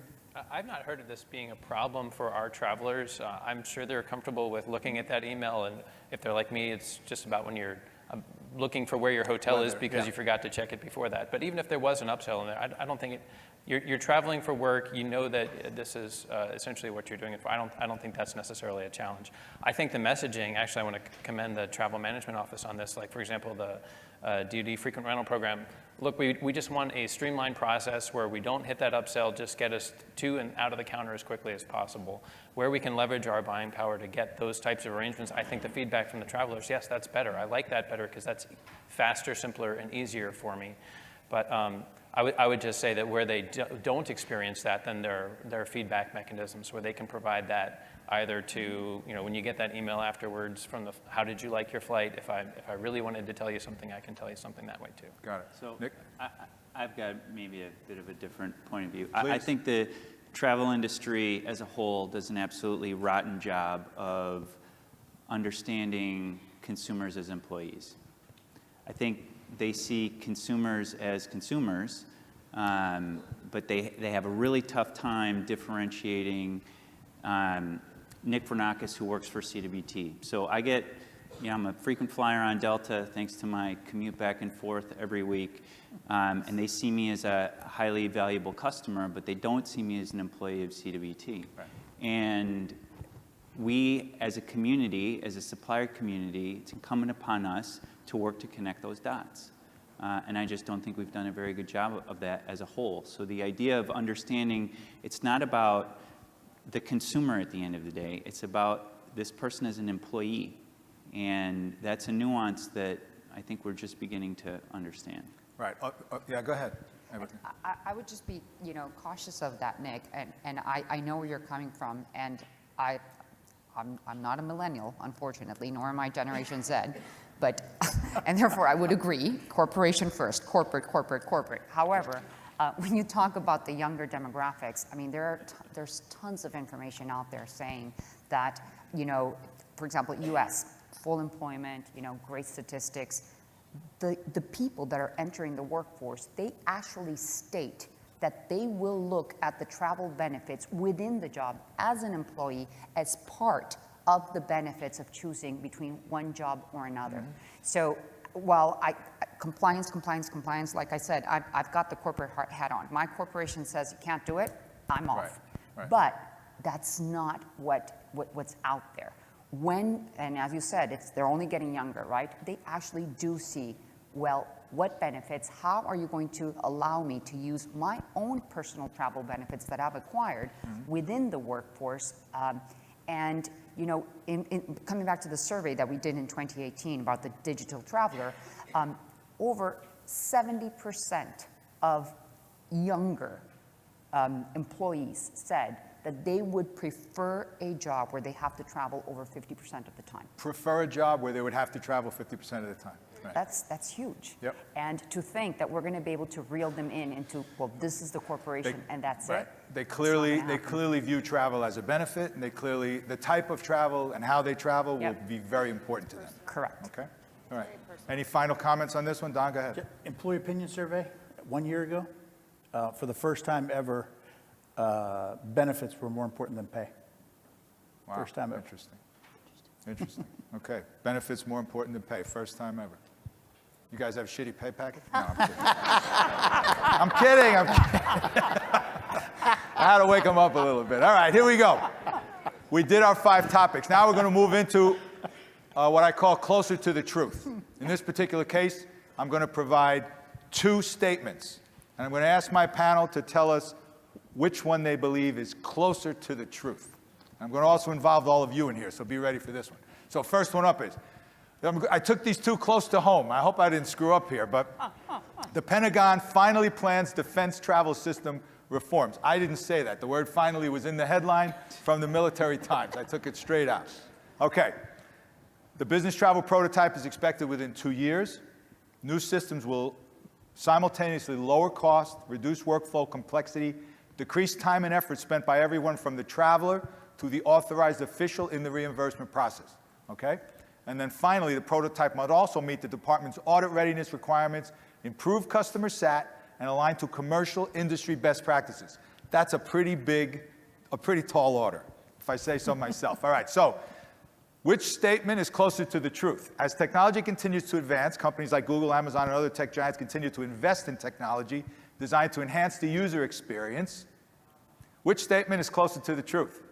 A, the plans to overhaul the DoD program over the next 24 months are timely and will serve the constituents well. Or B, you can see this one coming. By the time the present changes are delivered to the DoD program, they'll be outdated and need to be changed again. Okay, I'm not going to take that. I want a show of hands from this audience. A, how many say A? We got a few people. Oh, okay, pretty good. You got to say A. I say A. All right. How about B? Everybody else is B? Anybody C? There is no C. Okay, audience. I think A, show of hands, A.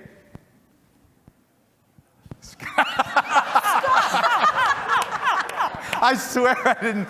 I swear this wasn't a trick I question. think I paid the other ones off. Okay. Go ahead. You go first. I think I'd prefer to give a verbal answer on this one. Okay. Yes, please so the do. challenge is, and this comes back to how does DoD buy things, right?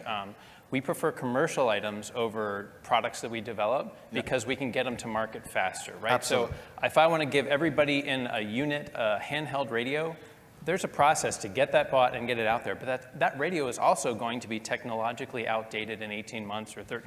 Whatever, range will be better, battery life will be better, something will be better. Well, but we're not buying a commercial product, we're buying a commercial service.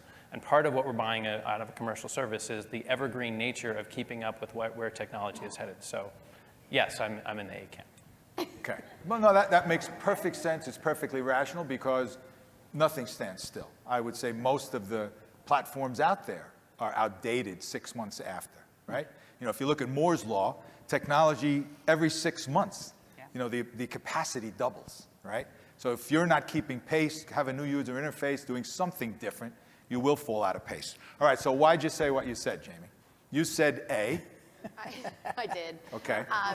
Well, partly plays into what Scott said. I do agree that things will continue to evolve over the next 24 months, but one of the things I think DTMO and DMDC have done really well is focused on the right things, and they're moving at a really fair pace, right? So I do think that the combination of doing the right thing coupled by keeping the momentum going is allowing us to really get things done in a way that we don't often see in the typical government pace. Yep. And then again, to your point, whatever platforms you're using have to keep up with the changing times and changing needs.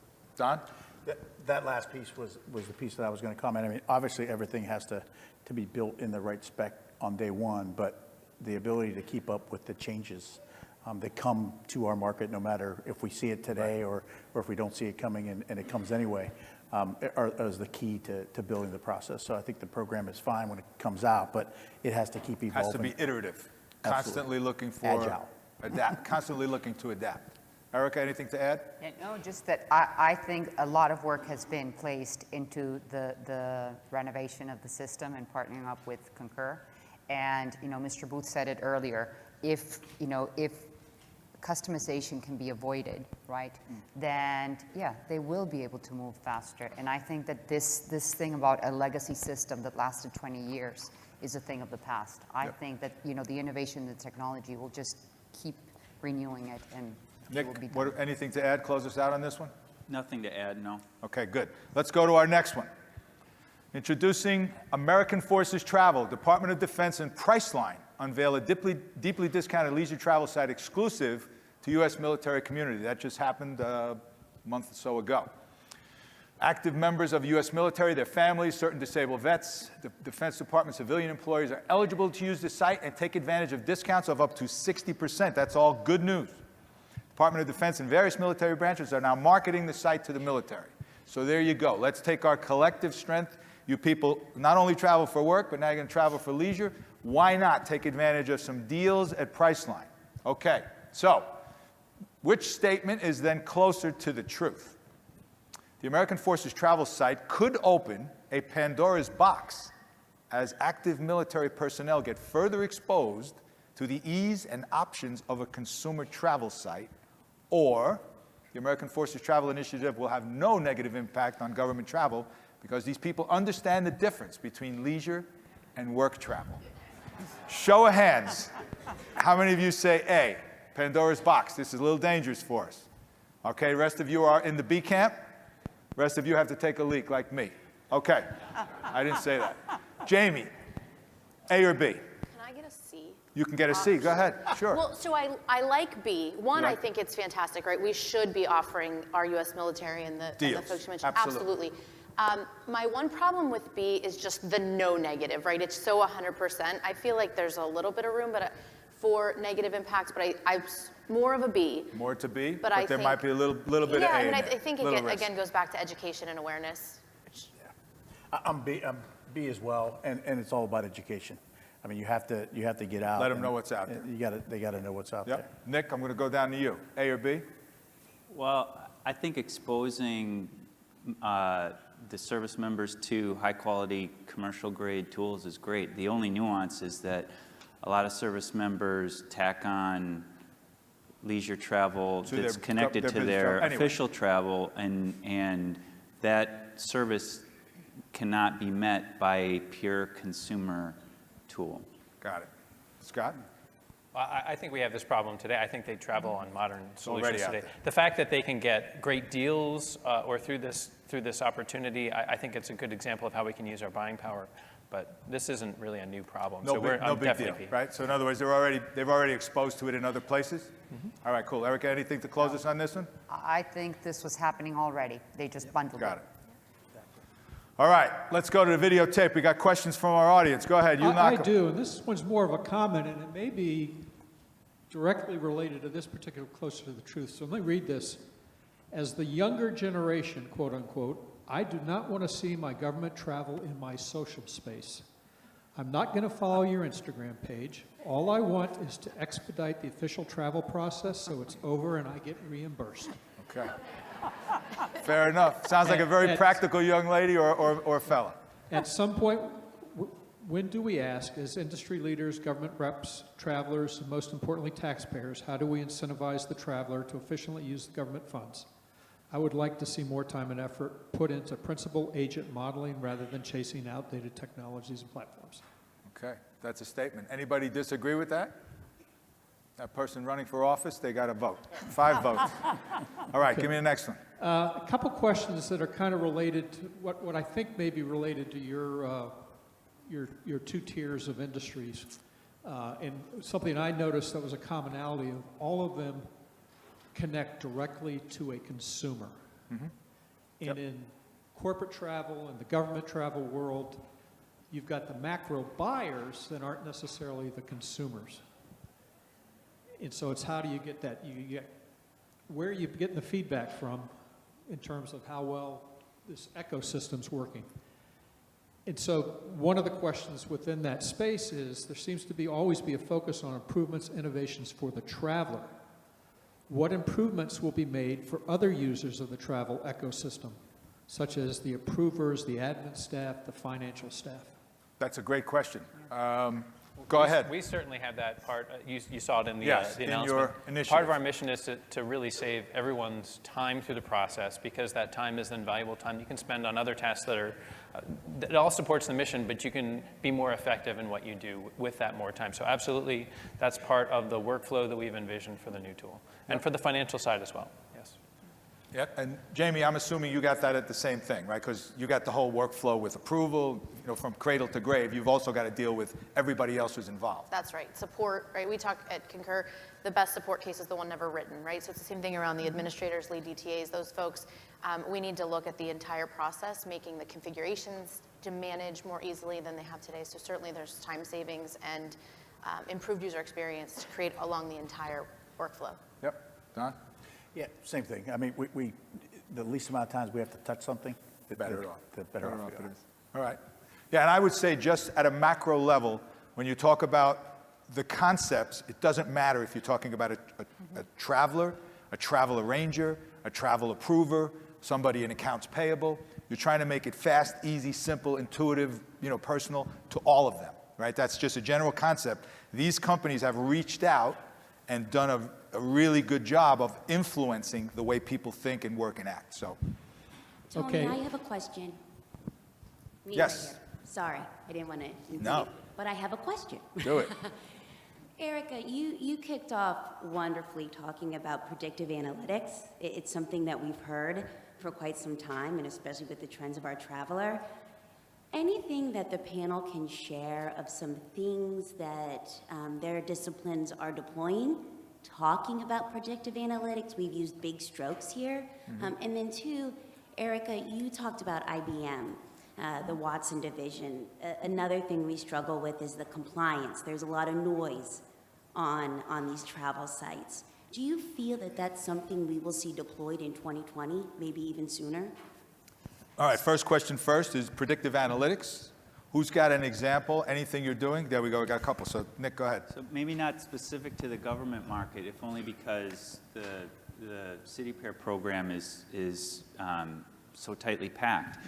But there's certainly services available where you can kind of predict the right time to buy an air ticket based on the way things fluctuate. So CWT's invested quite a lot of our capital in trying to not just optimize the price post-purchase, which we're one of several who are doing that, but really up front, when's the right time to buy? And to me, that's just a very good example of, should I book now or should I wait? Great example. Don, you were going to? Predictive analytics for fleet movement.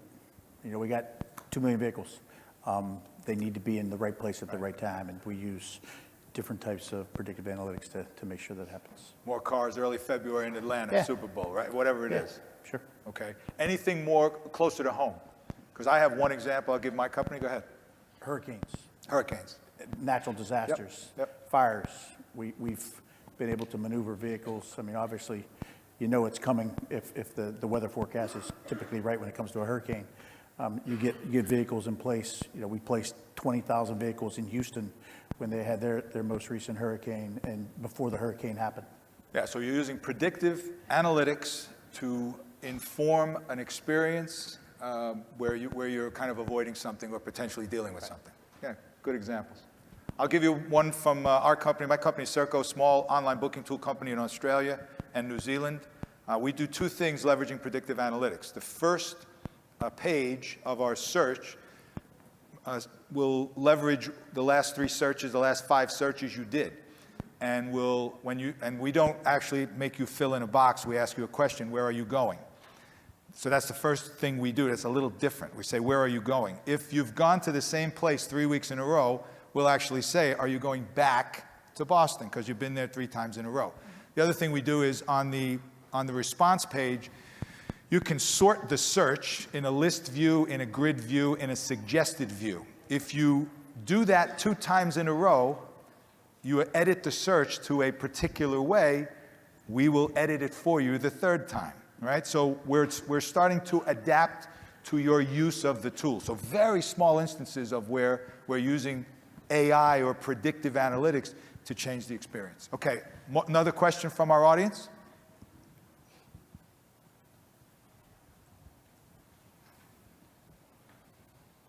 Let me find it as things bounce around as we have pop-ups here on the app. No problem. This one's from the consumer side of it, the traveler itself. With GSA and DTMO driving so many limitations on flight and lodging options, where's the flexibility for the traveler to determine what's right for them?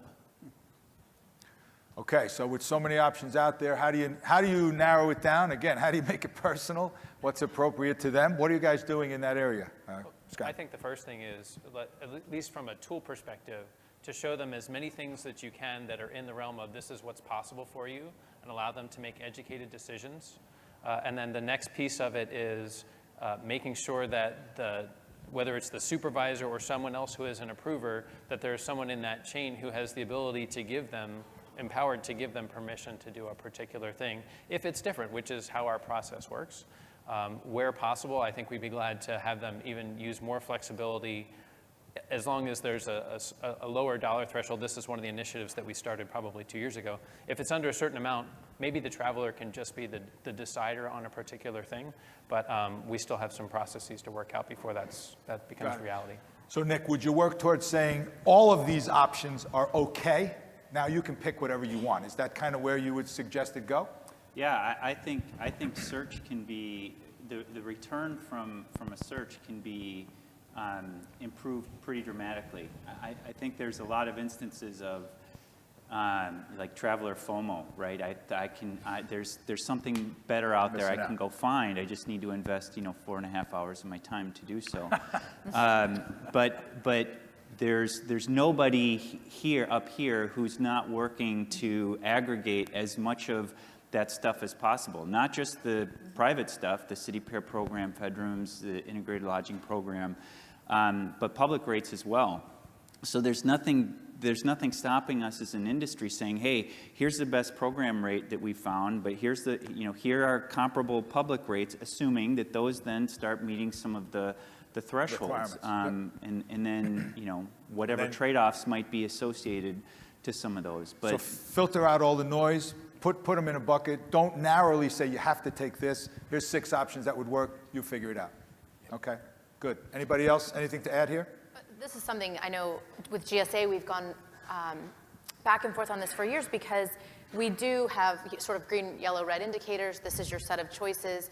And it's this balance between we give you 100 available hotels in a 5-mile radius, and somehow inevitably we get this traveler feedback that there was this one property 6 miles out, you had 150 to choose from, and they're like, but I went to this other site and you didn't show this. And so it's really, are you mining through 150 results?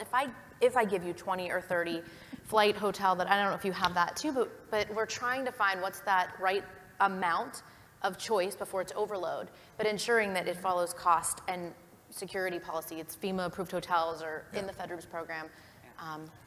Part of what Amazon does really well is they curate content. Yep. They've got access to everything. They curate it down based on who you are, based on your spending patterns, all of those. The personalization piece, right? Yep, If you go to absolutely. Boston 3 weeks in a row and you stayed at the Marriott every single time, well, maybe that 4th time I should just put it at the top and say, I see you've done that. I'm probably gonna, stay at that same property. every And time. if you take that and you say, I've stayed at Marriott 4 times in a row, I'm going to a new city, you're probably going to Want a stay at Marriott. Marriott. Exactly. That's the little things that people should do. All right, we got a couple more minutes on the clock. I want to end off with the final closing advice. I asked all of you to prepare. If you remember on that preparation call that we had, we actually didn't have no. So here's the closing advice. What is the biggest risk for the government travel going forward? Biggest risk for the government travel going forward? Nick? awesome. You guys cannot steal my thunder. Letting perfection get in the way of progress.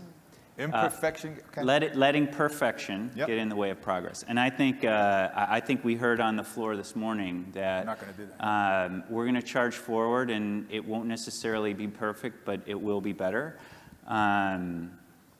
Trying to solve for, I think, modernization cannot be a project. At some point, it's going to be a lifestyle. Lifeblood. You will live, eat, and breathe modernization. You ought to be modernizing All the time. as a routine part of, the day-to-day. So, don't let the idea of solving for every last combination and permutation get in the way of getting something out there that's going to solve 80% of the problems. Okay. And Scott? that is not happening, by the way. Exactly. Scott, biggest risk? Once upon a time, when we used plain old telephone service, they had the last mile problem of how do you get to the actual point that someone needs to use the telephone service from. We're going to have that same challenge with essentially what Mr. Booth talked about, the process that will get us to the point where we can turn off the legacy system because we've solved all the problems in the new. The edge cases, all of those things essentially the 20 of the 80-20 rule, that's what we're going to be fighting the hardest as we go. All right, cool. Erica, biggest risk? I think that government will not be an exception to the use of technology, sort of artificial intelligence, data analytics, predictive analytics. I just think that that's going to be incorporated in the tools that they use. So I think the biggest risk of that, and as things sit in the cloud, will be security. And therefore, moving forward, some form of either, blockchain or some type of security mechanism might have to be adopted as they move into So this. be careful on the security side. Don, biggest risk? Mine was security as well. I mean, Security, just yep. with the whole world changing like it is, and we're trying to make advancements so quickly, we just have to be very careful when we do things for our security goes. Absolutely do. Jamie? I agree with everyone. I'd say the other thing would be, as we've talked a bit about here, each of our companies or organizations, we aren't trying to be all things to all people. So this idea of these councils coming together and where we can, Nick and I talk a lot about this, where can we do it? My company's best at and provide that to you, and you do what you're best at and figure out how we integrate and come together. I think not doing that is a huge risk. Biggest There's risk, so much not getting benefit to you everybody. if we all come together and I do like the that thing one. we're Biggest best risk, at. not getting all the stakeholders in a room and saying, let's all figure this out together. Okay, final closing advice. What one piece of advice would you offer our audience today? Jamie, I'm going to start with you. Challenge the status quo. Don't do we just always did it this way. Very good. Don?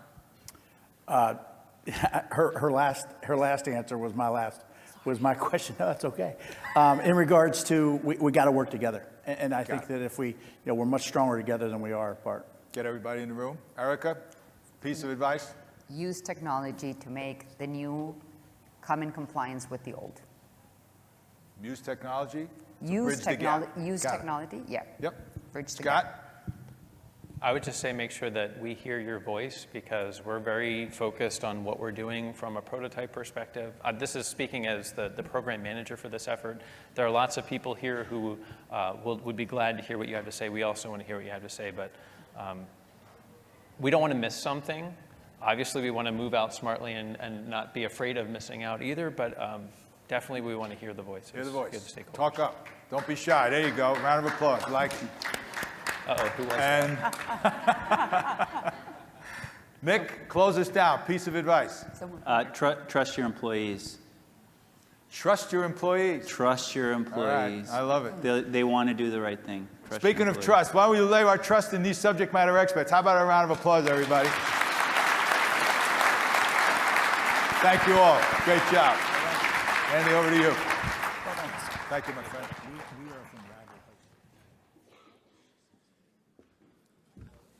I got to admit, Tony is a talented expert on running a panel, and I think everybody will also agree that the panel experts were profound in their advice. And Tony, if you wanted to get closer to the truth, I think we did. And that was a great way to close it out with those, I thought, nuggets of leadership and wisdom there at the end. So right now, we're gonna take a break until 11:45, and at that time we're going to be back in. We're going to have one more keynote speaker. Dominic Del Molino is going to speak from Accenture, and he's going to speak to us on the fourth industrial revolution. I think you'll see that that discussion will really fold in nicely with what we just heard from our panel and from Mr. Booth. So thank you very much. Be back at 11:45.